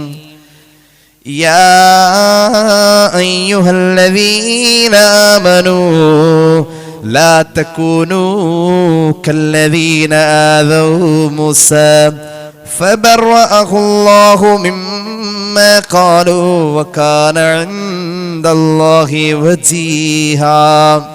മുഅ്മിനീങ്ങളെ, മൂസ നബിയെ നാവ് കൊണ്ട് ഉപദ്രവിച്ച് മഹാനവറുകൾക്ക് ശരീരത്തിൽ വസ്ത്രം പരിപൂർണമായി കാണപ്പെടുന്നത് വെള്ളപ്പാണ്ടും കുഷ്ഠവും പുഴുകുത്തുന്ന രോഗവും ഉള്ളത് കൊണ്ടാണെന്ന് പറഞ്ഞു പരത്തിയ നാവ് കൊണ്ട് മഹാനവറുകളെ ഉപദ്രവിച്ച ആളുകളെ പോലെ നിങ്ങളാവല്ലേ. മറ്റുള്ളവനെ വേദനിപ്പിക്കുന്ന കുത്തുവാക്ക് പറയുന്നവര് നിങ്ങളാവല്ലേ. മൂസ നബിയെ ഇவ்விதം പറഞ്ഞ ആളുകളുണ്ടല്ലോ. ഫബറഅഹുല്ലാഹു മിമ്മാ ഖാലൂ. അവരെന്ന് ആരോപിച്ച കാര്യങ്ങളിൽ നിന്നും മൂസ നബിക്ക് അള്ളാഹു ഒരു മോചനം നൽകി. അള്ളാഹു അതിന്റെ സത്യാവസ്ഥ ആരോപണം പറഞ്ഞവരിൽ ബോധ്യപ്പെടുത്തി. വകാന ഇൻദല്ലാഹി വജീഹാ. മൂസാ നബി അള്ളാഹുവിന്റെ മുന്നിൽ വലിയ ഉന്നതൻ ആണ്. വജീഹൻ ദുജാഹ്, ഉന്നതൻ ആണ്. മഹാനവറുകൾ ഉന്നതനാണ്. അപ്പൊ ലജ്ജയായിരുന്നു ആ പ്രവാചക പുങ്കവരുടെ ഏറ്റവും വലിയ ഒരു മുഖമുദ്ര. ലജ്ജ കൊണ്ട് ഗുണമല്ലാതെ മറ്റൊന്നും കിട്ടൂല എന്ന് ഖാല റസൂലുള്ളാഹി. ഞാൻ നാണിച്ചതിന്റെ പേരിലാ അവിടെ പോയി നിൽക്കാതിരുന്നത്. എനിക്ക് നാണായത് കൊണ്ടാ ഞാൻ അവിടെ പോയി വർത്താനം പറയാ. അയാളോടൊന്ന് ഞാൻ നാണാവൂല അയാളോടൊക്കെ വർത്താനം പറയാം. അങ്ങനെ ഉണ്ടല്ലോ. എനിക്ക് നാണമായതിന്റെ പേരിലാ ഞാനത് ചെയ്യാതിരുന്നത് എന്ന് നമ്മൾ ഏതൊരു കാര്യത്തെ കുറിച്ച് പറഞ്ഞു. ആ കാര്യത്തിൽ നിനക്ക് നഷ്ടം വരൂല എന്ന് നബി മുഹമ്മദ് മുസ്തഫ. വസ്ത്രം ധരിക്കുന്നതിൽ മാത്രമല്ല, വാക്കുകൾ പറയുന്നതില്, ചോദ്യങ്ങൾ ചോദിക്കുന്നതില്, ഉത്തരം പറയുന്നതില്, നോക്കുന്നതില്, കാണുന്നതില്, ചിരിക്കുന്നതില്, ഇടപെടുന്നതില്, അടുത്തു പോയിരിക്കുന്നതില് എല്ലായിടത്തും നാണം വേണം. നാണമുണ്ടായതിന്റെ പേരിൽ ഞാനത് ചെയ്തില്ല എന്ന് ആരെങ്കിലും പറഞ്ഞാൽ ആ കാര്യത്തിൽ വരുന്ന നഷ്ടം നിനക്ക് നഷ്ടമല്ലെന്ന് നബിയുനാ റസൂലുള്ളാഹി സ്വല്ലല്ലാഹു അലൈഹി വസല്ലം. സ്വഹീഹുൽ ബുഖാരി عن عمران بن حسين قال النبي صلى الله عليه وسلم الحياء لا يأتي إلا بخير. ലജ്ജയുടെ പേരിൽ ഒരാൾക്ക് ഖൈറല്ലാത്ത മറ്റൊന്നും വരൂല. മഹാനായ ബിശ്ർ ഇബ്നു കഅബ് തങ്ങൾ പറയാറുണ്ട്, ബുഖാരി തന്നെ കാണാം, മക്തൂബും ഫിൽ ഹിക്മത്തി. മഹാന്മാരായ പൂർവസൂരികളായ അമ്പിയാക്കളും തത്വജ്ഞാനികളായ മഹത്തുക്കളും പറയുന്ന ഹിക്മത്തിന്റെ ഇൽമുണ്ട്. ഹിക്മത്തിന്റെ ഇൽമ്, തത്വ വജസ്സുകൾ വഹ്യ് പോലെ തന്നെയാണത്. മഹാനായ ലുക്മാനുൽ ഹക്കീം റളിയല്ലാഹു അൻഹു ഒക്കെ പറഞ്ഞ പോലത്തെ വർത്താനങ്ങളിൽ പെട്ടതാണ്. ഇന്ന മിനൽ ഹയാഇ വഖാറ വ ഇന്ന മിനൽ ഹയാഇ സകീനാ. ഒരാളെ കാണുമ്പോ നമ്മൾ അച്ചടക്കമുള്ളവരായി അടങ്ങിയിരിക്കണമെങ്കിൽ അയാളോട് ബഹുമാനമുള്ളതിന്റെ പേരിലാ. ഒരാൾ വന്നു കയറുമ്പോ അയാളോടുള്ള ബഹുമാനമുള്ളതിന്റെ പേരിലാ നമുക്കൊരു അച്ചടക്കം വരുന്നത് എങ്കിൽ, ഒരാളെ കാണുമ്പോൾ നമുക്ക് ബഹുമാനിക്കാൻ തോന്നുന്നുവെങ്കിൽ ആ ആള് ലജ്ജയുള്ള ആളായിരിക്കുമേ, അല്ലാതെ നമുക്കത് പറ്റൂല. മനസ്സിലായില്ല? ആ ആള് ലജ്ജയുള്ള ആളായതുകൊണ്ടാണ്. അപ്പൊ നമ്മൾ ബഹുമാനിക്കുന്ന ഒരു മഹാനായ സയ്യിദ് നമ്മുടെ ഈ സദസ്സിലേക്ക് കയറി വന്നു. നമ്മൾ സ്വാഭാവികമായും വർത്താനൊക്കെ പറഞ്ഞുകൊണ്ടിരിക്കാൻ സ്വാഭാവികമായിട്ട് എന്താവും, അത് നിർത്തി അദ്ദേഹം വരുമ്പോ ഒന്ന് എണീറ്റ് നിന്ന് നമ്മുടെ വർത്താനങ്ങളെല്ലാം നമുക്കൊരു അച്ചടക്കം വരും, അദ്ദേഹത്തിനൊരു ബഹുമാനം വരും. സ്വാഭാവികമായും അദ്ദേഹം നമ്മേക്കാൾ ലജ്ജയുള്ള ആളായിരിക്കും എന്നതാണ് അതിന്റെ ഒരു തത്വം എന്ന് മഹാന്മാര് പറയും. അങ്ങനെയുണ്ട്. ലജ്ജയുള്ള ആള്, ഒരു ലേഡി ഒരു കാർ ഓടിച്ചു പോകുന്നു, അത് പെട്ടെന്ന് ബ്രേക്ക് ഡൗൺ ആവണു. നമ്മൾ ഈ ബഹുമാനിച്ച ആള് ഒരു സഹായം ചെയ്താൽ സഹായം ചെയ്യാനാണെങ്കിൽ അത് പോയി തള്ളി കൊടുക്കാന്ന് വെച്ചാൽ അത് അയാൾ ഒരു പക്ഷെ എന്ത് ചെയ്യില്ല. ഒരു സഹായം ചെയ്യാനാണ് മൂപ്പര് ചെയ്തു കൊടുത്തോളണമെന്നില്ല. എന്തുകൊണ്ട്? അത് ലജ്ജിച്ചതിന്റെ പേരിൽ ചെയ്തു കൊടുത്തോളണമെന്നില്ല. സംഗതി സഹായമല്ലോ, ഒന്ന് എന്തുകൊണ്ട് തങ്ങളാ നിങ്ങള്, അല്ലെങ്കിൽ എന്തോന്ന് ആലിമാണ് അദ്ദേഹം, ആ പെണ്ണ് അവിടെ വണ്ടി കേടായിപ്പോ ഒന്ന് തള്ളിക്കൊടുക്കാൻ മൂപ്പര് ഇങ്ങോട്ട് മാറിയെന്ന് ആരും പറയോ? ഇല്ല. എന്തുകൊണ്ട്? അത് അദ്ദേഹം ആ ലജ്ജയെ സൂക്ഷിക്കുന്ന ആളാണെങ്കിൽ അദ്ദേഹം അതിന്ന് മാറി നിൽക്കും. അവിടെ സഹായം ചെയ്യുക എന്നുള്ള, ഉപകാരം ചെയ്യുക എന്ന അമലിനേക്കാളും ലജ്ജ എന്ന ഈമാനിന്റെ അമലിനാണ് പ്രാധാന്യം കൊടുത്തത്. അപ്പൊ നമ്മൾ ഒരാളോട് ബഹുമാനം തോന്നുന്ന ഒരവസ്ഥയിൽ ഒരാളെ നമ്മൾ കണ്ടാൽ അയാൾ നമ്മേക്കാൾ ലജ്ജയുള്ള ആളായിരിക്കും മിക്കവാറും. അല്ലെങ്കിൽ അദ്ദേഹത്തിൽ ലജ്ജ എന്ന ഗുണം യഥേഷ്ടം ഉണ്ട്. എന്നാലേ ഇത് ബഹുമാനം തോന്നാന്ന് പറഞ്ഞ, ചിലപ്പോ ചിലരൊക്കെ കാണുമ്പോ, ചില സെലിബ്രിറ്റികളൊക്കെ കാണുമ്പോ ചിലർ എണീറ്റൊക്കെ നിന്ന് കൊടുക്കാറുണ്ട്. അത് ആ ബഹുമാനമല്ല പറഞ്ഞത്. അള്ളാഹു ആദരിച്ച ഒരാള് എന്ന തലത്തിൽ തോന്നുന്ന ഒരു ബഹുമാനം ഉള്ളത് ആരോടാണോ, അങ്ങനെയാണ് പഴയകാലം മുതലേ നമ്മൾ കണ്ടിട്ടുള്ളത്. അമ്പിയാക്കളുടെ സ്വഭാവം അള്ളാഹുവിന്റെ ഹബീബ് സല്ലല്ലാഹു അലൈഹി വസല്ലം പറഞ്ഞു, അമ്പിയാക്കളുടെ തിരുചര്യകളിൽപ്പെട്ട 4 കാര്യങ്ങളുണ്ട് അത്രേ. നബിമാരുടെ തിരുചര്യകളിൽപ്പെട്ട 4 കാര്യങ്ങൾ. ഇമാം തുർമുദിയുടെ ജാമിഉൽ നമുക്ക് ഹദീസ് കാണാം. അനബി അയ്യൂബ് റളിയല്ലാഹു അൻഹു ഖാല നബി സല്ലല്ലാഹു അലൈഹി വസല്ലം അർബഉൻ മിൻ സുനനിൽ മുർസലീൻ. 4 കാര്യങ്ങൾ നബിമാരുടെ ചര്യയാണ്. 1 ലജ്ജയാണ്, 2 അത്തർ പുരട്ടി നടക്കലാണ്. മിക്കവാറും ഖുർആൻ ഓതാനാവട്ടെ, നിസ്കരിക്കാനാവട്ടെ, വർത്തമാനം പറയാനാവട്ടെ, ഭക്ഷണത്തിന് മുമ്പാവട്ടെ ശേഷമാവട്ടെ, ഇടക്കിടക്ക് പല്ല് തേച്ചു കൊണ്ടിരിക്കുക എന്നത് നബിമാരുടെ സ്വഭാവമാണ്. ഖുർആൻ ഓതുന്നതിന് മുമ്പ് പല്ല് തേക്കല് സുന്നത്താണ്, ഉറങ്ങുന്നതിന് മുമ്പ് പല്ല് തേക്കല് സുന്നത്താണ്, എപ്പോഴും ഉളൂ വേണമെന്നത് സുന്നത്താണ്, എപ്പോ ഉളൂ വേണോ അപ്പോഴൊക്കെ മിസ്വാക്ക് ചെയ്യല് സുന്നത്താണ്. നബിമാരുടെ ചര്യയാണ് 4 കാര്യങ്ങൾ. 1 ലജ്ജയാണ്, 2 അത്തർ പുരട്ടി നടക്കലാണ്. സഹോദരിമാർ അതിൽ സൂക്ഷിക്കണം. അത്തർ പുരട്ടുമ്പോൾ സ്ത്രീയുടെ ശരീരത്തിലെ സുഗന്ധം അന്യ പുരുഷന് അത് കിട്ടുമെന്ന് കാണുന്നിടത്ത് പാടില്ലാത്തതാണ്. 1 ലജ്ജയാണ്, 2 സുഗന്ധം പൂശലാണ്. നബിമാരുടെ തിരുചര്യകളിൽ 3-മത്തേത് എപ്പോഴും പല്ല് തേക്കലാണ്. 4-മത്തേത് നിക്കാഹ് എന്ന് സയ്യിദുനാ റസൂലുള്ളാഹി നിക്കാഹ് കഴിച്ചിരുന്നു. നബിമാരുടെ ചര്യയായിരുന്നു അത്. അങ്ങനെയാണ് ലജ്ജ ഒരാളെ കൊണ്ടുപോകുന്നത് സ്വർഗത്തിലേക്ക്. ലജ്ജയില്ലാത്ത ഇത്രയും ഒരു വൃത്തികെട്ട അവസ്ഥയിൽ ഒരു മനുഷ്യൻ തരംതാണ് പോകുന്നത് ലജ്ജയില്ലാതെ വരുമ്പോഴാണ്. ലജ്ജയില്ലാതെ വരുമ്പോൾ ഒരാൾ തരം താഴും. ലജ്ജയില്ലാത്തത് അഭംഗിയാണ്. ഇമാം തുർമുദി തന്നെ ജാമിഉൽ പറയുന്നു, അനസ് ഇബ്നു മാലിക് റളിയല്ലാഹു അൻഹു ഖാല നബിയു സ്വല്ലല്ലാഹു അലൈഹി വസല്ലം മാ കാനൽ ഫഹ്ശു ഫീ ഷൈഇൻ ഇല്ലാ സന. ഒരു കാര്യം ലജ്ജയില്ലാതെ ചെയ്യുന്നുവെങ്കിൽ അത് വൃത്തികേടായേ തീരൂ. അത് വൃത്തികേടായി പോകും, അത് ഭംഗിയാവൂല. ലജ്ജയില്ലാതെ ചെയ്യുന്ന കാര്യം അത് അവസാനിക്കുമ്പോഴേക്ക് അത് നാശമാകും, അത് വൃത്തികെട്ടോണ അത്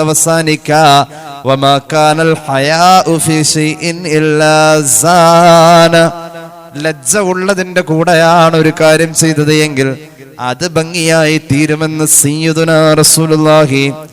സ്വർഗത്തിലേക്ക് കൊണ്ടുപോകുന്ന ഗുണമാണ് ലജ്ജ. സ്വർഗത്തിലേക്ക് കൊണ്ടുപോകുമത്രേ. തുർമുദിയുടെ ജാമിഉൽ തന്നെ ഹദീസ് ഉണ്ട്. അൻ നബി ഹുറൈറ റളിയല്ലാഹു അൻഹു ഖാല നബി സല്ലല്ലാഹു അലൈഹി വസല്ലം അൽ ഹയാഉ മിനൽ ഈമാൻ, ലജ്ജ ഈമാനിൽ പെട്ടതാണ്. വൽ ഈമാനു ഫിൽ ജന്ന, ഈമാൻ സ്വർഗ്ഗത്തിലേക്കുള്ളതാണ്. വൽ ബദ്ദാഉ മിനൽ ജഫാ, ഒരു മനുഷ്യനിൽ നാണമില്ലായ്മ എന്നത് അവനൊരു ഗുണമില്ലാത്തവനായി മാറാനുള്ള സ്വഭാവമാണ്. ആർക്കും അവനോടൊരു ബഹുമാനമുണ്ടാവൂല. നിർഗുണനായ ഒരാൾ ജീവിക്കുന്നുവെങ്കിൽ അത് എത്തിപ്പെടുന്നത് ഫിന്നാർ, അത് നരകത്തിലേക്കാണ്. അത് നരകത്തിലേക്കാണ്. അല്ലാഹു കാത്തുരക്ഷിക്കട്ടെ. അത്രത്തോളം ലജ്ജയെ കുറിച്ച് മുഹമ്മദ് റസൂൽ സല്ലല്ലാഹു അലൈഹി വസല്ലം പഠിപ്പിച്ചിട്ടുണ്ട്. ലജ്ജ ഈമാനിനോട് ചേർന്ന് നിൽക്കുന്നു. ഖുർആനിന്റെ ചില അധ്യാപനങ്ങൾ നമ്മെ അത്ഭുതപ്പെടുത്തും. അല്ലാഹു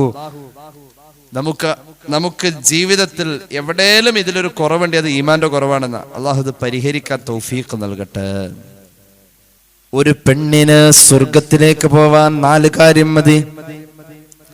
അൽ മർഅതു ഇന്നൽ മർഅത ഇദാ സല്ലത്ത് ഖംസഹാ വസാമത് ശഹ്റഹാ വഅഹ്സനത് ഫർജഹാ വഅതാഅത് ബഅലഹാ ഫൽതദ്ഖുൽ മിൻ അയ്യി ബാബിൽ ജന്നത്തി ശാഅത്. ഇമാം അഹ്മദിന്റെ മുസ്നദിൽ ഈ ഹദീസ് കാണാം. ഇമാം തുർമുദിയെ പോലെയുള്ളവരും ഈ ഹദീസ് ഉദ്ധരിച്ചിട്ടുണ്ട്. ഒരു പെണ്ണ് അവൾ 5 വഖത്ത് കൃത്യമായി നിസ്കരിച്ചു. ഒരു പെണ്ണ് അവൾ പരിശുദ്ധ റമദാനിന്റെ നോമ്പിനെ അവൾ പിടിച്ചു വീട്ടി. 2 കാര്യം പറഞ്ഞിട്ടോ. 1 5 വഖത്ത് നിസ്കാരം, 2 നോമ്പ്. ഇത് രണ്ടിലും വിട്ടുവീഴ്ചയുണ്ട്. നിസ്കാരാവട്ടെ അവൾ മാസത്തിൽ 5 6 ദിവസം നിസ്കരിക്കാത്ത ദിവസങ്ങളുണ്ട്. അത് ഖളാ വീട്ടേണ്ടതില്ല. അള്ളാഹു വിട്ടുവീഴ്ച കൊടുത്തു. അള്ളാഹുവുമായി ബന്ധമുള്ള കാര്യം നിസ്കാരം, അള്ളാഹുവും അവളും തമ്മിലുള്ള കാര്യമാണ് നോമ്പ്. ഒരു കൊല്ലം നോമ്പ് പിടിക്കാൻ നേരത്തെ ഒരു 5 6 ദിവസം അവർക്ക് നഷ്ടപ്പെട്ടു. അടുത്ത റമദാൻ മുമ്പ് അത് എപ്പോഴേലും ഖളാ വീട്ടിയാൽ മതി. അള്ളാഹുവുമായിട്ടുള്ള ബന്ധപ്പെട്ട് നിൽക്കുന്ന കാര്യ നോമ്പ്, അതിലും അള്ളാഹു വിട്ടുവീഴ്ച കൊടുത്തു. ഒരു കൊല്ലത്തിനുള്ളിൽ അത് കടം വീട്ടിയാൽ മതി. 4 കാര്യം എന്നാ പറഞ്ഞത്, 2 കാര്യം പറഞ്ഞു. 2ൽ ആദ്യത്തെ 2ഉം അള്ളാഹുവുമായി ബന്ധപ്പെട്ടതാണ്. അള്ളാഹു അതിൽ അവൾക്ക് വിട്ടുവീഴ്ച കൊടുത്തു. 4 കാര്യമുണ്ടെങ്കിൽ സ്വർഗത്തിന്റെ 8 കവാടത്തിലൂടെയും അവൾക്ക് കടന്നു പോകാനുള്ള ലൈസൻസ് കിട്ടുമെന്ന് ഖാല റസൂലുള്ളാഹി. സ്വർഗത്തിന്റെ 8 കവാടത്തിലൂടെയും പോവാം. അങ്ങനെയാണ് ഒരു ഇന്റർനാഷണൽ ലൈസൻസ് അവൾക്ക് കിട്ടി. സ്വർഗത്തിലേക്ക് ഒരു ലൈസൻസ് അവൾക്ക് കിട്ടി. സ്വർഗം കിട്ടുന്നത് ഒരാൾക്ക് ഏതെങ്കിലും ഒരു കവാടത്തിലൂടെ ഞെരുങ്ങി അങ്ങ് പോവാനായിരിക്കും. അല്ലെങ്കിൽ സ്വർഗത്തിലേക്ക് അവർ പോണ ആ കൂട്ടത്തിക്കടെ അവർ പോണവരെ വെയിറ്റ് ചെയ്യണം, ഒന്ന് കാത്തിരിക്കണം. അവരുടെ കൂടെ ഞെരുങ്ങി ഏറ്റവും ലാസ്റ്റ് പോയാൽ മതി. അങ്ങനെ ആയിരിക്കും കിട്ടും. ഇനി ഒരാൾക്ക് സ്വർഗം കിട്ടിയാൽ അത് ഇന്ന ഒരു വാതിലിലൂടെ തന്നെ പോകാവൂ എന്ന് അയാൾക്ക് ടോക്കൺ കൊടുത്തിരിക്കും. ഇതല്ല പറഞ്ഞത്. 4 കാര്യം ചെയ്യുന്ന പെണ്ണിന് അള്ളാഹു സ്വർഗത്തിൽ പ്രവേശം കൊടുക്കുന്നത് സ്വർഗത്തിന്റെ 8 കവാടത്തിലൂടെയും പോകാം എന്നുള്ള ആനുകൂല്യത്തിന്റെ കിട്ടല. ഈ 4 കാര്യം മതി. അതിൽ 2 പറഞ്ഞു. 1 ഫർദ് നിസ്കാരം, 2 ഫർദായ നോമ്പ്. ആ 2 കാര്യത്തിലും വിട്ടുവീഴ്ചയുണ്ടെങ്കിൽ 4 മതി എന്ന് പറഞ്ഞതിന്റെ ഇനിയുള്ള 2 കാര്യത്തിൽ എത്രമാത്രം കർശനമായിരിക്കും. 3ാമത്തെ കാര്യം കേട്ടു. അഹ്സനത്ത് ഫർജഹാ, അവളുടെ നാണത്തെ അവൾ സൂക്ഷിച്ചാൽ, അവളുടെ സൗന്ദര്യത്തെ അവൾ സൂക്ഷിച്ചാൽ അതിലൊരു വിട്ടുവീഴ്ചയില്ല.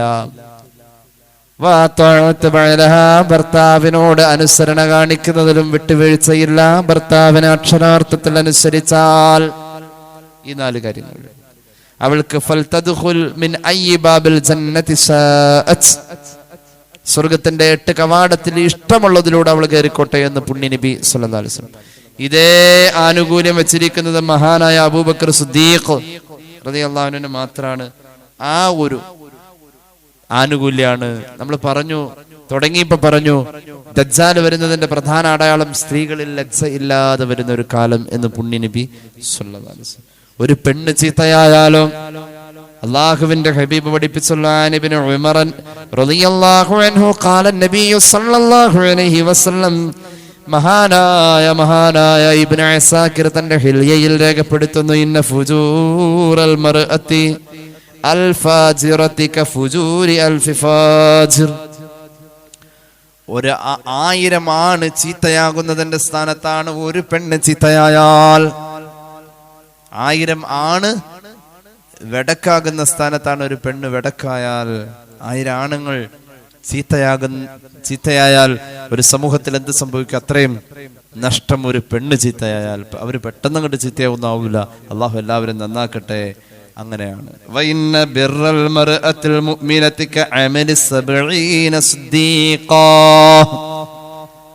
ഒരു സ്വാലിഹത്തായ പെണ്ണ് ചെയ്യുന്ന സൽക്കർമ്മമുണ്ടല്ലോ, 70 സിദ്ദീഖീങ്ങളായ മഹാന്മാർ ചെയ്യുന്ന സൽക്കർമ്മത്തിന്റെ പദവിയാ. ചെറിയ കാര്യമല്ല. സിദ്ദീഖീങ്ങളായ മഹാന്മാരെന്ന് പറഞ്ഞാൽ ജീവിതത്തിൽ ഒരു കറാഹത്ത് പോലും ചെയ്യാത്തവരവര്, ജീവിച്ച് മരിക്കുന്നവരെ, മറിയം ബീവിയെ പോലെ, മഹാനായ അബൂബക്കർ സിദ്ദീഖ് റളിയല്ലാഹു അൻഹുവിനെ പോലെ മഹാനവറുകൾ തെറ്റ് ചെയ്തിട്ടില്ല. ഖദീജത്തുൽ കുബ്രയെ പോലെ അവരൊന്നും തെറ്റുകൾ ചെയ്തിട്ടില്ല ജീവിതത്തിൽ. അവർ ഇസ്ലാമിൽ വരുന്നതിന് മുമ്പും ചെയ്തിട്ടില്ല. ഇസ്ലാമിൽ വരുന്നതിന് മുമ്പ് തക്ലീഫില്ല. എന്നാൽ പോലും ഇസ്ലാമിക നിബന്ധനയിൽ അത് തെറ്റാകുന്ന കാര്യം അബദ്ധത്തിൽ പോലും അവർ ഇസ്ലാം ആവുന്നതിന് മുമ്പ് ചെയ്തിട്ടേ ഇല്ല. അങ്ങനെയുള്ളവർക്ക് സിദ്ദീഖ് എന്ന് പറയാം. ചെറുപ്പം മുതലേ അവര് തെറ്റ് ചെയ്യാത്തവര്. അങ്ങനെയുള്ള ആളുകൾ 70 പേര് ചെയ്യുന്ന അമലായിരിക്കും ഒരു മൂമിനത്തായ നല്ല പെണ്ണ് ചെയ്യുന്ന അമൽ. അള്ളാഹു നമ്മുടെ സഹോദരിമാർക്ക് കൊടുത്തിരിക്കുന്ന ഒരു ആനുകൂല്യമാണ്. അള്ളാഹു അതെല്ലാവർക്കും നൽകട്ടെ. അള്ളാഹു തൗഫീഖ് നൽകട്ടെ.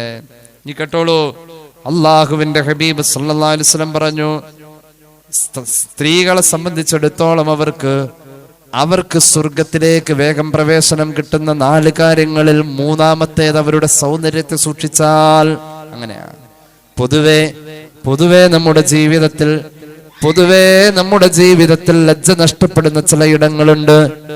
ഒരു വീട്ടിലേക്ക് കയറി ചെല്ലുന്നോടത്ത് ലജ്ജ നമ്മൾ സൂക്ഷിക്കണമെന്ന് പരിശുദ്ധ ഖുർആൻ. ഒരു വീട്ടിലേക്ക് കയറി ചെല്ലുന്നോടത്ത് മഹാന്മാരായ തസവ്വുഫിന്റെ ഉലമാ പറയുന്നുണ്ട്, സഹോദരിമാരുടെ ഔറത്ത് പോലെ തന്നെയാണ് ഒരു വീടിന്റെ പിൻഭാഗം. കാരണം എന്താ? അത് സ്ത്രീകൾ യഥേഷ്ടം സ്വാതന്ത്ര്യത്തോടുകൂടെ ഇടപഴകുന്ന ഭാഗമാണ്. വീടിന്റെ അടക്കള ഭാഗം, പിന്നിലെ ഭാഗം. ആ ഭാഗത്തേക്ക് ഒരു അന്യ ആണ് കടന്നു ചെല്ലാൻ പാടില്ല. സ്ത്രീകൾ ഏറ്റവും കൂടുതൽ പെരുമാറുന്ന ഭാഗത്തേക്ക് അന്യ ആണ് കടന്നു ചെല്ലാൻ പാടില്ല. ഹനഫി മദ്ഹബിലെ ചില പണ്ഡിതന്മാർ പറയുന്നുണ്ട്, ആ ഭാഗം ഔറത്തിന്റെ പരിഗണന പോലെ ഒരു വീടിന്റെ പിന്നാമ്പുറത്തെ കാണേണ്ടി വരുന്നു. ബിസ്മില്ലാഹിർ റഹ്മാനിർ റഹീം. യാ അയ്യുഹല്ലദീന ആമനൂ ലാ തദ്ഖുലൂ ബുയൂതൻ ഗൈറ ബുയൂതികും ഹത്താ തസ്തഅനിസൂ വതുസല്ലിമൂ അലാ അഹ്ലിഹാ ذلكم خير لكم لعلكم تذكرون فإن لم تجدوا فيها أحدا فلا تدخلوها حتى يؤذن لكم وإن قيل لكم ارجعوا فارجعوا هو أزكى لكم والله بما تعملون عليم. سورة النور. അള്ളാഹു പറയുന്നു, നിങ്ങളുടെ വീടല്ലാത്ത മറ്റൊരാളുടെ വീട്ടിലേക്ക് നിങ്ങൾ ചെല്ലുമ്പോ, നിങ്ങളുടേത് അല്ലാത്ത മറ്റൊരാളുടെ വീട്. ഇപ്പൊ നമ്മൾ പറയണ എവിടെയൊക്കെ പോണേ? ഞാൻ മോളുടെ വീട്ടിൽ പോണേ. ആരുടെ വീട്ടില്? മോളുടെ വീട്ടില്. എവിടെയൊക്കെ പോണേ? ഞാൻ എന്റെ മൂത്ത മോന്റെ വീട്ടിൽ പോവാ. അപ്പൊ ആരുടെ വീട്? മൂത്ത മോന്റെ വീട്. നിങ്ങളുടെ വീടല്ലാത്ത വേറെ ഏത് വീട്ടിലേക്ക് പോയാലും എന്നാ പറഞ്ഞത്. അതെന്റെ മോന്റെ വീടല്ലേ? മോന്റെ ആണെങ്കിലും മോന്റെ തന്നെ അത്. നിങ്ങളുടെ വീടല്ലാത്ത മറ്റൊരു വീട്ടിലേക്ക് നിങ്ങൾ ചെല്ലുന്നുവെങ്കിൽ ആ വീട്ടിലേക്ക് ചെല്ലാൻ നിങ്ങൾക്ക് അനുവാദമുണ്ടെങ്കിൽ ചെല്ലാമെന്ന് പറഞ്ഞിട്ടില്ല.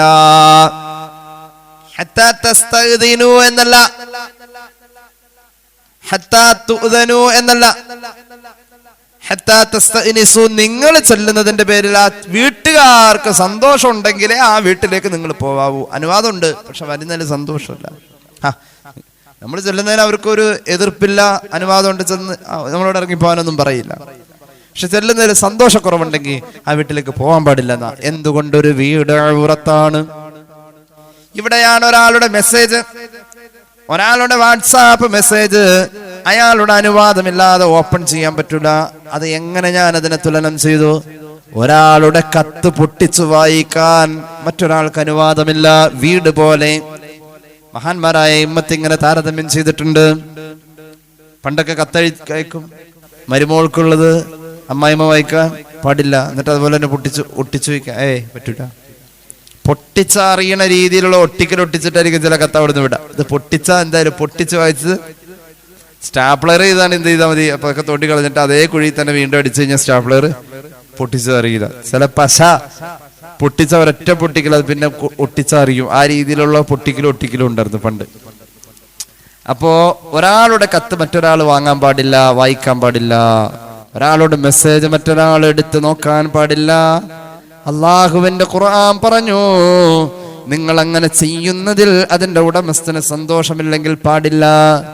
മാത്രവുമല്ല ഫഇല്ലം തജിദൂ ഫീഹാ അഹദ, ഒരു വീട്ടിലേക്ക് നിങ്ങൾ ചെല്ലുമ്പോൾ അവിടെ വീട്ടുകാരില്ലെങ്കിൽ ഫലാ തദ്ഖുലൂഹാ ഹത്താ യുഅ്ദന ലക്കും, നിങ്ങൾക്ക് അനുവാദമില്ലാതെ ആ വീട്ടിലേക്ക് നിങ്ങൾ ഒരു സ്വാതന്ത്ര്യത്തിന്റെ പേരിലും കയറാൻ പാടില്ല. വഇൻ ഖീല ലക്കും ഇർജിഉ, ഏതെങ്കിലും വീട്ടിലേക്ക് ചെന്നപ്പോൾ നിങ്ങളോട് പറഞ്ഞു നിങ്ങൾ മടങ്ങിപ്പോകണേ, പിന്നെ വരണേ. ഫർജിഉ, പിന്നെ ന്യായം പറയാൻ നിൽക്കണ്ട, മടങ്ങിപ്പോരെ. ഹുവ അസ്കാ ലക്കും, അതാണ് നല്ല സംസ്കാരം എന്ന് ഖുർആൻ. അന്യ വീട്ടിലേക്ക് കയറി ചെല്ലുമ്പോൾ അവിടെ നാണമെന്ന് പറയുന്ന ഒന്ന് നമ്മൾ പരിഗണിച്ചേ പറ്റൂ. അതുകൊണ്ടാ ഇങ്ങനെ ആയത്ത് നമ്മോട് പറഞ്ഞത്. എങ്കിൽ ഇനി കേട്ടോളൂ, സ്വന്തം വീട്ടിൽ തന്നെ സ്വന്തം വീടിന്റെ റൂമിലേക്ക് കടന്നു ചെല്ലാനും അനുവാദം വേണം. സ്വന്തം വീട്ടിലേക്ക് കടന്നു ചെല്ലുമ്പോൾ സ്വന്തം വീട്ടുകാരുടെ അനുവാദം നമുക്ക് വേണം, സ്വന്തം വീട്ടിലാണെങ്കിൽ പോലും. കാരണം എന്താ? അള്ളാഹുവിന്റെ ഖുർആൻ വളരെ കൃത്യമായി തന്നെ പറയുന്നു. നമ്മളൊരു വീട്ടിലേക്ക് കടന്നു ചെല്ലുമ്പോൾ, ആദ്യം പറഞ്ഞതിന്റെ ബാക്കി പറയാനുണ്ട്. ഒരു വീട്ടിലേക്ക് കടന്നു ചെല്ലുമ്പോൾ നോക്കണ്ട, അങ്ങോട്ട് നോക്കണ്ട.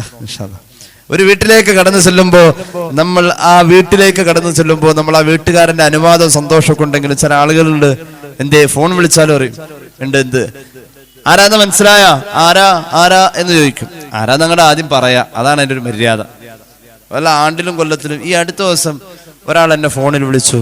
ആ ആള് വിളിച്ചിട്ട് എനിക്ക് തോന്നുന്നു ഒരു 10 കൊല്ലം മുമ്പെങ്കിലും വിളിച്ചിട്ടുണ്ടാവും. 10 കൊല്ലെങ്കിലായിട്ടുണ്ടാവും ഏറ്റവും ചുരുങ്ങിയത് എൻ്റെ ഫോണിൽ വിളിച്ച. 10 കൊല്ലത്തിൽ കുറയൂല.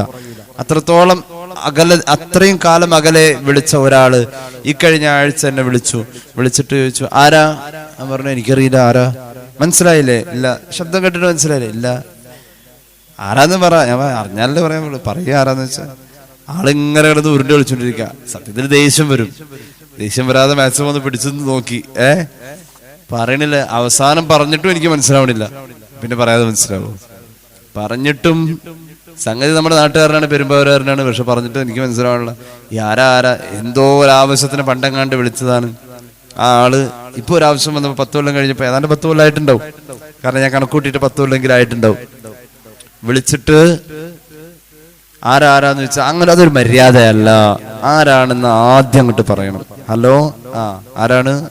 ഞാൻ ഇന്ന ആളാണ്, ഞാൻ ഇന്ന സ്ഥലത്തുനിന്ന് വിളിക്കുന്നു. എന്തെങ്കിലും അസൗകര്യം ഇപ്പോൾ ഉണ്ടോ? എനിക്ക് ഒരു കാര്യം സംസാരിക്കാനാണ്.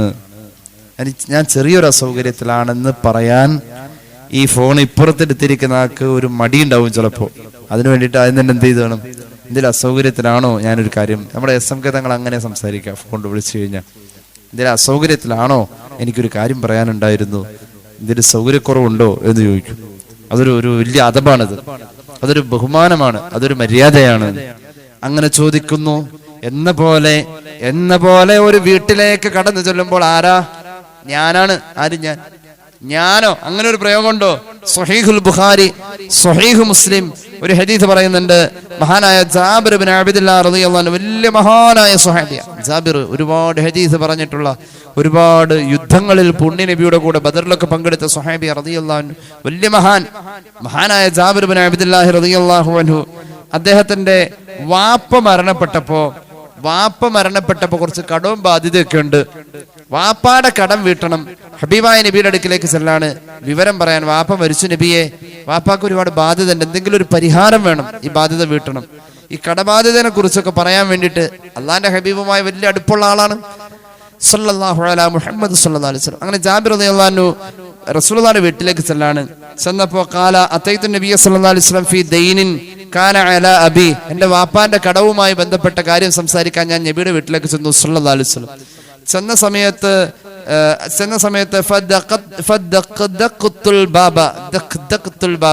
ഞാൻ വാതിലിൽ തട്ടി. ആ സമയത്ത് ഫഖാല ആരാണെന്ന് നബി തങ്ങൾ വീടിന്റെ അകത്ത് നിന്ന് ചോദിച്ചു. അപ്പൊ ഞാൻ പറഞ്ഞു ഫഖുൽതു അന. അനയുടെ അർത്ഥം എന്താ? ഞാനാണ് നബിയെ. നബി തങ്ങൾ ചോദിച്ചു ആരാണ് പുറത്ത്? ഞാനാണ് നബിയെ. അപ്പൊ നബി തങ്ങൾ പറഞ്ഞു ഫഖാല അന അന ഞാൻ ആരായി ഞാൻ? ആരാണ് ഞാൻ? കഅന്നഹു കരിഹഹാ ഞാൻ എന്ന് വാതിൽക്കൽ നിന്നുകൊണ്ട് സംബോധന ചെയ്ത് പരിചയപ്പെടുത്തിയത് റസൂലുള്ളാഹിക്ക് ഇഷ്ടപ്പെട്ടില്ല എന്ന് മഹാനായ ജാബിർ റളിയല്ലാഹു അൻഹു മഹാനവറുകളോട് അല്ലാഹുവിന്റെ ഹബീബ് ആ കാര്യത്തിൽ ഇഷ്ടം കാണിച്ചില്ല എന്ന് മഹാനവറുകൾ പറയാം. സ്വഹീഹുൽ ബുഖാരി സ്വഹീഹുൽ മുസ്ലിം. ആര്? ഞാനാണ്. അങ്ങനെ പറയാൻ പാടില്ല.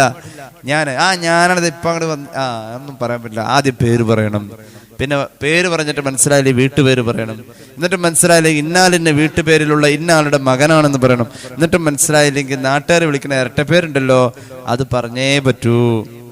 ആ രീതിയിൽ അങ്ങനെയാണ്. ഇനി കേട്ടോളൂ, വീട്ടിലാണെങ്കിൽ പോലും ലജ്ജയുണ്ട്. നമുക്ക് നമ്മുടെ സ്വന്തം വീട്ടിൽ പോലും മറയ്ക്കൽ നിർബന്ധമായ ചില കാര്യങ്ങളുണ്ട്, ചില സന്ദർഭങ്ങളുണ്ട്. അവനവൻ തന്നെ അവനവന്റെ വീട്ടിലേക്ക് കടന്നു ചെല്ലുന്നതിൽ പോലും നിയന്ത്രണമുണ്ടെന്ന് ഖുർആൻ.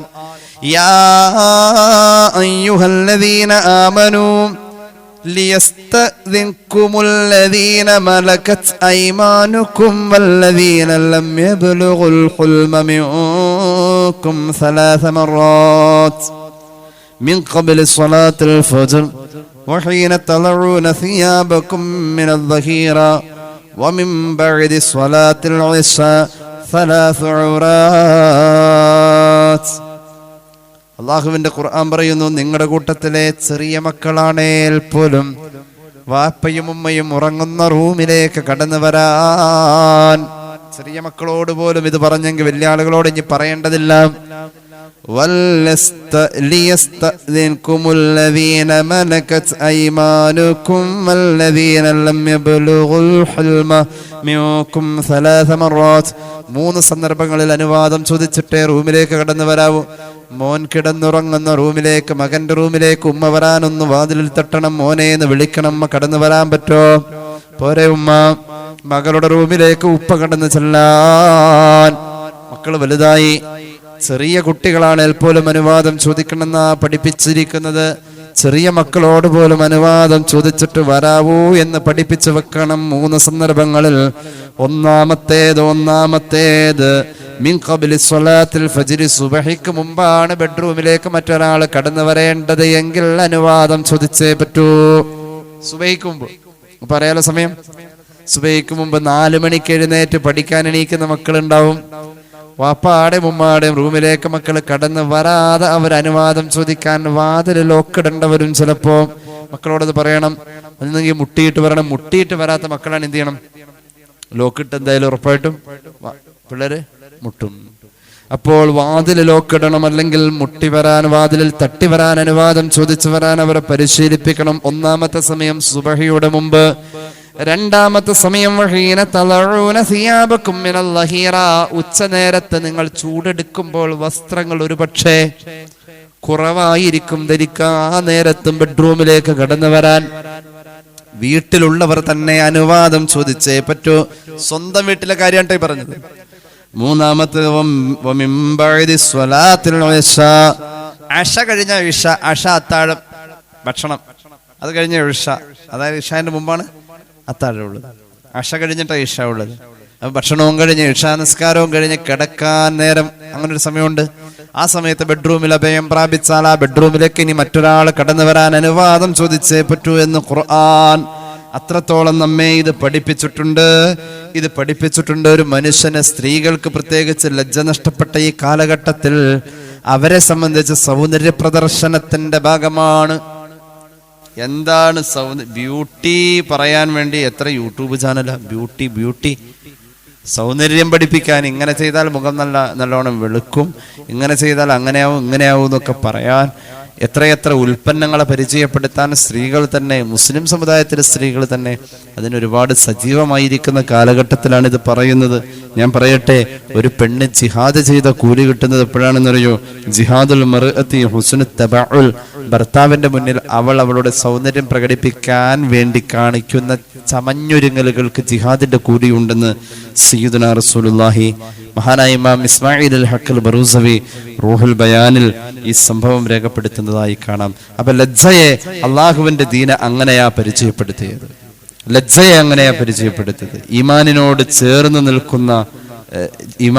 ചേർന്ന് നിൽക്കുന്ന സ്വർഗത്തിലേക്ക് കൊണ്ടുപോകുന്ന കാര്യമാണ് ലജ്ജ എന്ന് പുണ്യനബി സല്ലല്ലാഹു അലൈഹി മുഹമ്മദ് സല്ലല്ലാഹു അലൈഹി വസല്ലം. രണ്ട് കാര്യങ്ങളെ പറഞ്ഞിട്ടത് പറഞ്ഞു, രണ്ടും ഈമാനിനോട് ചേർന്ന് നിൽക്കുന്ന കാര്യങ്ങളാണ്. രണ്ട് കാര്യങ്ങൾ ഞാൻ വേഗം അവസാനിപ്പിക്കാം. രണ്ട് കാര്യങ്ങൾ ഈമാനിനോട് ചേർന്ന് നിൽക്കുന്ന കാര്യങ്ങളാണ്. പുണ്യനബി പഠിപ്പിച്ച ഇമാം തുർമുദിയുടെ ജാമിഉലുണ്ട് ഹദീസ്. അന്നബി ഉമാമ റളിയല്ലാഹു അൻഹു ഖാല നബി സല്ലല്ലാഹു അലൈഹി വസല്ലം അൽ ഹയാഉ വൽ അയ്യു ശുഅബതാനി മിനൽ ഈമാൻ. മിതമായി വർത്തമാനം പറയലും ലജ്ജയോടുകൂടിയ പ്രകടനങ്ങളും വർത്തമാനങ്ങളും ലജ്ജയും മിതമായ സംസാരവും ഈ രണ്ട് കാര്യം ഈമാനിന്റെ രണ്ട് ശിഖരമാണെന്ന് സയ്യിദുനാ റസൂലുള്ളാഹി. ലജ്ജയില്ലാത്ത അവസ്ഥയും നിയന്ത്രണമില്ലാത്ത വർത്തമാനങ്ങളും അത് ഒരു മനുഷ്യനിൽ മുനാഫിഖിന്റെ സ്വഭാവം ഉണ്ടാക്കുമെന്ന് ഖാല റസൂലുള്ളാഹി.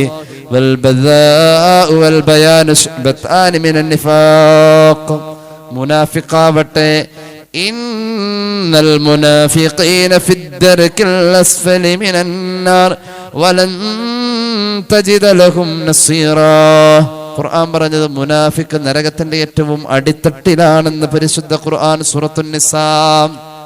അപ്പൊ സംസാരത്തിന്റെ സൂക്ഷ്മതയില്ലാത്ത അവസ്ഥയും നിയന്ത്രണമില്ലാതെ ഇങ്ങനെ ബളബളാന്ന് പറഞ്ഞുകൊണ്ടിരിക്കുക, ലജ്ജയില്ലാത്ത സ്വഭാവവും അങ്ങനെ ഇരിക്കുന്ന സന്ദർഭമാണ്, അങ്ങനെയുള്ള സ്വഭാവമാണ് നമുക്കെങ്കിൽ അത് മുനാഫിഖിന്റെ അടയാളമാണ്. സംസാരത്തിന്റെ സൂക്ഷ്മതയും ലജ്ജയും ഉണ്ടെങ്കിൽ അത് ഈമാന്റെ ശിഖരമാണെന്ന് സയ്യിദുനാ റസൂലുള്ളാഹി. ഒരു ഹദീസ് കേട്ടോളൂ, മറഞ്ഞു കുളിക്കണമെന്നാണ്. കുളിക്കുന്നത് പബ്ലിക്കിൽ പാടില്ല. പബ്ലിക്കായിട്ടുള്ള കുളികള് ചില ടൂറൊക്കെ പോകുമ്പോ ചില റിസോർട്ടുകളിൽ പബ്ലിക്കായിട്ടുള്ള സ്വിമ്മിംഗ് പൂൾ ഉണ്ടാവും. എല്ലാരും അതിലാ, പരിചയമുള്ളവരും ഇല്ലാത്തവരും. ബീച്ചുകള്, കുളിക്കാൻ മനുഷ്യൻ നിർലജ്ജം പബ്ലിക്കായി നിന്ന് കുളിക്കുന്ന ഒരു കാലഘട്ടത്തിലാണ് നമ്മൾ ജീവിക്കുന്നത്. അബൂദാവൂദ് ഇമാമിന്റെ സുനനിൽ ഒരു ഹദീസ് തന്നെ ഖാല അന്ന റസൂലുള്ളാഹി സ്വല്ലല്ലാഹു അലൈഹി വസല്ലം റഅ റജുലൻ യഗ്തസിലു ബിൽ ബറാസി ബിലാ ഇസാർ. അര ഉടുപ്പ് ധരിക്കാതെ, തോർത്തെടുക്കാതെ.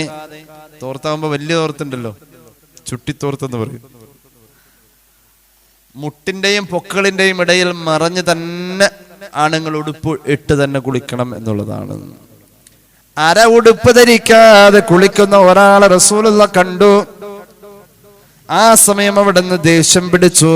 ഫസഇദൽ മിംബറ, മദീനത്തെ പള്ളിയുടെ മിംബറിന്റെ മുകളിൽ കയറിയിട്ട് ഒരു പ്രഭാഷണം നടത്തി. ഫഹമിദല്ലാഹ വസനാ അലൈഹി, ആധികാരിക പ്രഖ്യാപനം വരാൻ തുടങ്ങി. സുമ്മ ഖാല സല്ലല്ലാഹു അലാ മുഹമ്മദ്, അള്ളാഹുവിന്റെ ഹബീബ് പിന്നെ പറയാൻ തുടങ്ങി. ആ പ്രഭാഷണത്തിൽ അല്ലെങ്കിൽ ആ ഉദ്ബോധനത്തിൽ പറയാൻ തുടങ്ങി, ഇന്നല്ലാഹ അസ്സ വജല്ല ഹയ്യിയുൻ സതീർ യുഹിബ്ബുൽ ഹയാഅ വസിത്റാ.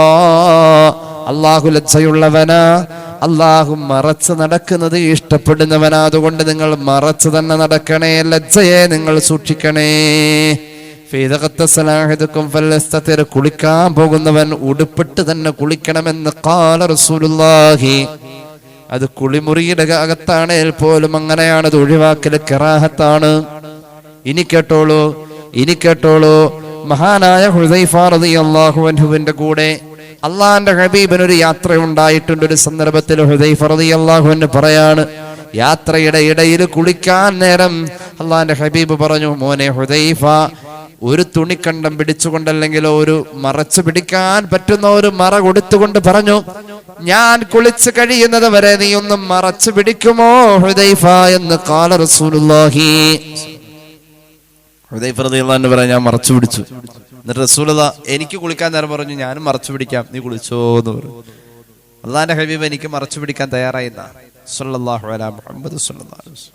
അള്ളാഹുവിനോടുള്ള ലജ്ജ. മഹാനായ അഹ്മദ് ബിൻ ഹംബൽ റളിയല്ലാഹു അൻഹു മഹാനവറുകൾ ഒരു രാത്രിയിൽ മഹാനവറുകൾ ദീർഘദൂരം യാത്ര ചെയ്തു. ക്ഷീണം കൊണ്ട് ഒരു മരച്ചുവട്ടിൽ കിടന്നുറങ്ങി. ഉറങ്ങിക്കഴിഞ്ഞപ്പോൾ ആ മരച്ചുവടാവട്ടെ ഒരു നദിയുടെ തീരത്താണ്. നദിയുടെ തീരത്തുള്ള ഒരു മരച്ചുവട്ടിൽ കിടന്നുറങ്ങി. ഉറക്കത്തിൽ മഹാനവറുകൾക്ക് വലിയ ശുദ്ധി ഉണ്ടായി, സ്വപ്നസ്ഖലനമുണ്ടായി. മഹാനവറുകൾ അങ്ങനെ തന്നെ ആ നദിയിലേക്ക് ഇറങ്ങി. ആ ഇട്ടിരിക്കുന്ന അതേ വസ്ത്രം തലപ്പാവ് പോലും അഴിക്കാതെ അവിടെ നിന്ന് മഹാനവറുകൾ ആ രാത്രിയിൽ കുളിച്ചു. കുളി കഴിഞ്ഞിട്ട് മഹാനവറുകൾ ആ ശരീരത്തിലെ വെള്ളം ഇറ്റി വീണ് അത് ഉണങ്ങുന്നത് വരെ കാത്തിരുന്നു. അത് കഴിഞ്ഞ് മഹാനവറുകൾ വീണ്ടും ആ മരച്ചുവട്ടിൽ കിടന്നു. ആ മരച്ചുവട്ടിൽ കിടന്നപ്പോൾ പിന്നെ ഒരൽപ്പം ഉറങ്ങിപ്പോയി. ആ ഉറക്കത്തിൽ ഹബീബായ നബി കരീം സല്ലല്ലാഹു അലൈഹി വസല്ലം തങ്ങളെ സ്വപ്നം കണ്ടു. അള്ളാഹുവിന്റെ ഹബീബ് സല്ലല്ലാഹു അലൈഹി വസല്ലം തങ്ങൾ മഹാനായ അഹ്മദ് ബിൻ ഹംബൽ റളിയല്ലാഹു അൻഹു എന്ന വിദ്യാർത്ഥി ജീവിതം നയിക്കുന്ന ആ ചെറുപ്പക്കാരന്റെ സ്വപ്നത്തിൽ വന്നിട്ട് പറഞ്ഞു, എന്റെ സുന്നത്തിനെ സൂക്ഷിച്ചല്ലോ, കുളിക്കുമ്പോൾ ഔറത്ത് മറച്ചു കുളിക്കുക എന്ന സുന്നത്തിനെ നീ സൂക്ഷിച്ചതിന്റെ പേരിൽ എന്റെ ദീനിന്റെ 4 ഭാഗത്തെ ഞാൻ നിന്നെ ഏൽപ്പിച്ചു എന്ന് 4 മദ്ഹബിന്റെ ഇമാമായ അഹ്മദ് ബിൻ ഹംബലിനോട് സ്വപ്നത്തിൽ ഹബീബായ നബി കരീം സല്ലല്ലാഹു അലൈഹി വസല്ലം പറഞ്ഞതായി ചരിത്രത്തിൽ കാണാം. ആ നദി ടൈഗ്രീസ് നദിയാണ്. മഹാനവറുകൾ കുളിച്ച ആ നദി ടൈഗ്രീസ് നദിയാണ്. അള്ളാഹുവിനോടുള്ള ലജ്ജ നമുക്ക് ഉണ്ടായേ പറ്റൂ. ഒരു ഹദീസ് പറയാം.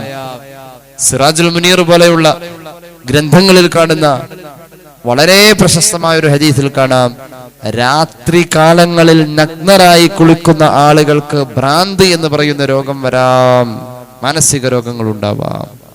രാത്രിയിൽ ഇരുട്ടിന്റെ സമയങ്ങളിൽ നഗ്നരായി കുളിക്കുന്ന ആളുകൾക്ക്, രാത്രികാലങ്ങളിൽ നഗ്നരായി കുളിക്കുന്നവർക്ക്, അത് കുളിമുറിയിലാവട്ടെ എവിടെയാവട്ടെ, രാത്രിയിൽ നഗ്നരായി കുളിക്കുന്നവർക്ക് ഭ്രാന്ത് വന്നേക്കാമെന്ന് ചില ഹദീസുകളിലുള്ളതായി മഹാന്മാർ പഠിപ്പിക്കുന്നുണ്ട്. അള്ളാഹു കാത്തുരക്ഷിക്കട്ടെ. അപ്പൊ അത്രത്തോളം ജീവിതത്തിൽ വലിയ പ്രാധാന്യമുള്ള ഒരു കാര്യമാണ് അള്ളാഹുവിനോടുള്ള ലജ്ജ എന്നതാണ് അതിനർത്ഥം. വൃദ്ധന്മാർക്ക് ലജ്ജ നഷ്ടപ്പെടുന്ന ഒരു കാലം ഖിയാമത്തിന്റെ അടയാളമാണെന്ന് പുണ്യനബി സല്ലല്ലാഹു അലൈഹി മുഹമ്മദ് സല്ലല്ലാഹു അലൈഹി വസല്ലം. വൃദ്ധന്മാർക്ക് ലജ്ജ നഷ്ടപ്പെടുന്ന ഒരു കാലം. ബർമുഡയൊക്കെ ധാരാളം ഇപ്പൊ വിപണിയിൽ കിട്ടും. 50 രൂപ കൊടുത്തതിന് വലിയ ബർമുഡകൾ കിട്ടും. ചില പിള്ളേര് ഈ വൈകുന്നേര സമയങ്ങളിലൊക്കെ പള്ളിയുടെ ഇപ്പൊ അങ്ങനെ കാണല് കുറവാണ്. ഞാൻ ചോദിക്കും, നിനക്ക് എത്ര വിസയിലാന്ന് ചോദിക്കും. അത് ഏത് ജാതിപ്പെട്ടതാണെങ്കിലും ചോദിക്കും. പൊന്നു മോനെ, അതൊരു സഹോദര സമുദായത്തിലെ കുട്ടിയാണ്. പറയും, ഇതൊരു പള്ളിയാ, ഇതൊരു വലിയ പഴക്കമുള്ള എല്ലാവരും ആദരിക്കുന്ന ഒരു മസ്ജിദാണ്. ഇതിന്റെ മുന്നിലേക്ക് വരുമ്പോൾ ഈ ബർമുഡ ഇട്ട് വരാൻ പാടില്ല കേട്ടോ, ഈശ്വരന്റെ കോപം ഉണ്ടാവും കേട്ടോ എന്നൊക്കെ മറ്റുള്ള സമുദായത്തിലെ കുട്ടികളോട് പറയും. അങ്ങനെ ഉള്ള കുട്ടികളോട് ഒരു പ്രാവശ്യം പറഞ്ഞാൽ മതി കേട്ടോ. പിന്നെ അവനും അവനെ പോലുള്ള ഒരാളും അതുപോലെ വരില്ല. നമ്മുടെ കുട്ടികളോടോ പറഞ്ഞു കഴിഞ്ഞാൽ അവനൊരു നാണവും ഒരു ചിരിയും. അവൻ ആ സൈക്കിളെടുത്ത് അതിലൂടെ പോയിട്ട് ഞാൻ പോയി കഴിയുമ്പോൾ പിന്നെ ഇപ്പുറത്തൂടെ വരും. അവൻ പിറ്റേന്നും വരും. ഇന്ന് ചുവന്ന ട്രൗസർ ഇട്ട വന്നെങ്കിൽ നാളെ അവൻ നീല ഇട്ടിട്ട് വരും, വെള്ള ഇട്ടിട്ട് വരും. അവനോട് പറഞ്ഞിട്ട് കാര്യമില്ല. കാരണം അവന്റെ സംസ്കാരം വളരെ നാശമായിക്കൊണ്ടിരിക്കുക. എന്നാൽ സഹോദര സമുദായത്തിലെ മക്കൾ, ഇവിടെ ഒരുപാട് ജാതിക്കാര്, എല്ലാ ജാതിയും മനുഷ്യന്മാർ വരുന്ന ഒരു സ്ഥലമാണല്ലോ. അവരോട് പറഞ്ഞാൽ അവർ വളരെ ക്ലിയർ ആയിട്ട് അതനുസരിക്കും. ഒരു പ്രാവശ്യം പറഞ്ഞാൽ മതി, ഒരു 10 പേരെങ്കിലും ആ ഉപദേശം സ്വീകരിക്കും. ഒരാളോട് പറഞ്ഞാൽ. നമ്മുടെ സമുദായത്തിൽപ്പെട്ട ആളുകളോട് പറഞ്ഞിട്ട് കാര്യമില്ല. അത്രത്തോളം ഒരു ബോധമില്ലാതെ മനുഷ്യന്മാർ ഈ പെരക്കകത്താണെങ്കിലും, പ്രായപൂർത്തിയായ മോനും മോളും ഒക്കെ ഉള്ള വീട്ടിലാണെങ്കിലും, ചെറിയ മക്കളുള്ള വീട്ടിലാണെങ്കിലും മനുഷ്യന്മാരിപ്പോൾ ഒരു സംസ്കാരം കൊണ്ടുവന്നിട്ടുണ്ട്. പെരക്കകത്ത് ബർമുഡ ഇട്ട് നടക്കുക. ആ പരിപാടി കൊണ്ടുവരിക. അള്ളാഹുവിന്റെ ഹബീബ് സല്ലല്ലാഹു അലൈഹി വസല്ലം തങ്ങളുടെ ഒരു ഹദീസ് കാണാം. മഹാനായ സൽമാനുൽ ഫാരിസ് റളിയല്ലാഹു അൻഹു പറയുന്നുണ്ട്, ലഅൻ അമൂത സുമ്മ അഹ്യാ സുമ്മ അമൂത സുമ്മ അഹ്യാ. 3 വട്ടം ഞാൻ ജീവിച്ചു മരിക്കുന്ന ആ സമയത്ത് ഞാൻ 3 വട്ടം മരിക്കാൻ വേണ്ടി അനുഭവിക്കുന്ന വേദനയും ജീവിച്ചു തീർക്കാൻ വേണ്ടി ഞാൻ അനുഭവിക്കുന്ന ത്യാഗങ്ങളും, അതിനേക്കാൾ എനിക്ക് ഇഷ്ടം എന്റെ ഔറത്ത്, എന്റെ കാൽമുട്ടിന്റെ മുകളിലെ ഭാഗം ഒരാൾ കാണാതെ ഞാൻ എന്റെ വസ്ത്രം ഉടുക്കുന്നതിനെയാണെന്ന് മഹാനായ സ്വഹാബി, മഹാനായ സൽമാനുൽ ഫാരിസി റളിയല്ലാഹു അൻഹു പറയുന്നതായി മഹാന്മാർ രേഖപ്പെടുത്തുന്നതായി കാണാം. അത്രത്തോളം നമ്മുടെ ജീവിതത്തിൽ ഈ പറയപ്പെട്ട കാര്യങ്ങളിലൊക്കെ ഒരു ബോധം ഉണ്ടാവണം. അല്ലാഹു തആല നമുക്ക് തൗഫീഖ് നൽകി അനുഗ്രഹിക്കട്ടെ. ജീവിതത്തിൽ നമുക്ക് പാലിക്കാൻ അല്ലാഹു നമുക്ക് എല്ലാവർക്കും ഭാഗ്യം നൽകട്ടെ. ബിഫദ്ലി സല്ലല്ലാഹു അലാ മുഹമ്മദ് സല്ലല്ലാഹു അലൈഹി വസല്ലം സല്ലല്ലാഹു അലാ മുഹമ്മദ് സല്ലല്ലാഹു അലൈഹി വസല്ലമ. അല്ലാഹുമ്മ സല്ലി അലാ മുഹമ്മദ് യാ റബ്ബി സ്വല്ലി അലൈഹി വസല്ലം. അൽഹംദുലില്ലാഹി റബ്ബിൽ ആലമീൻ. അല്ലാഹുമ്മ സ്വല്ലി അലാ സയ്യിദിനാ മുഹമ്മദിൻ വഅലാ ആലി സയ്യിദിനാ വമൗലാനാ മുഹമ്മദ്. അല്ലാഹുവേ നീ കബൂലാക്ക് തമ്പുരാനെ. പാപങ്ങൾ പൊറുക്കണേ അല്ലാഹ്, രോഗങ്ങൾ ശിഫയാക്കുക അല്ലാഹ്. ഒരുപാട് പേര് ദുആ വസിയത്ത് ഏൽപ്പിച്ചിട്ടുണ്ട്, അവരുടെ ആവശ്യങ്ങൾ നിറവേറ്റണേ അല്ലാഹ്. ആശുപത്രികളിൽ കഴിയുന്ന ഒരുപാട് പേർക്ക് വേണ്ടി ദുആ ചെയ്യാൻ പറഞ്ഞിട്ടുണ്ട്. അല്ലാഹുവേ പരിപൂർണമായ ശിഫാ നൽകണേ അല്ലാഹ്. ശാരീരിക അസ്വസ്ഥതകൾ പ്രയാസമുള്ളവർക്ക് വേണ്ടി ദുആ ചെയ്യാൻ പറഞ്ഞിട്ടുണ്ട്, ശിഫാ നൽകണേ അല്ലാഹ്. അല്ലാഹുവേ ലിസി ഹോസ്പിറ്റലിൽ വെന്റിലേറ്ററിൽ കഴിയുന്ന ഒരു ഉമ്മാക്ക് വേണ്ടി ദുആ ചെയ്യാൻ പറഞ്ഞു, ശിഫാ നൽകണേ അല്ലാഹ്. ഈ ക്ലാസ്സിൽ പങ്കെടുക്കുന്ന സഹോദരങ്ങൾക്കും സഹോദരിമാർക്കും ഖൈറും ബറക്കത്ത് നൽകുക അല്ലാഹ്. ആഫിയത്തും ദീർഘായുസ്സും നൽകണേ അല്ലാഹ്.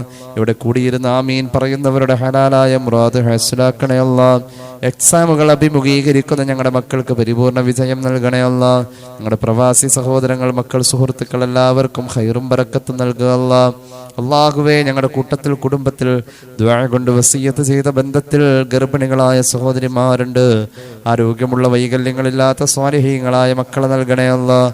അല്ലാഹുവേ ജീവിതത്തിൽ നീ പൊറുക്കാത്ത തെറ്റുകളിലേക്ക് ഞങ്ങളെ ചേർക്കല്ല തമ്പുരാനെ. അല്ലാഹുവേ ഹറാമുകളിലായി മരിക്കുന്ന അവസ്ഥ തരല്ലേ അല്ലാഹ്. ആഖിബത്ത് നന്നാക്കി തരണേ അല്ലാഹ്.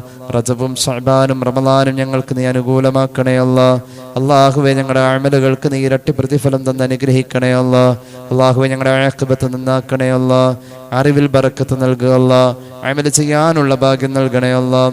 ربنا ارحمهم كما ربونا صغارا بفضل صلى الله على محمد صلى الله على محمد صلى الله عليه وسلم.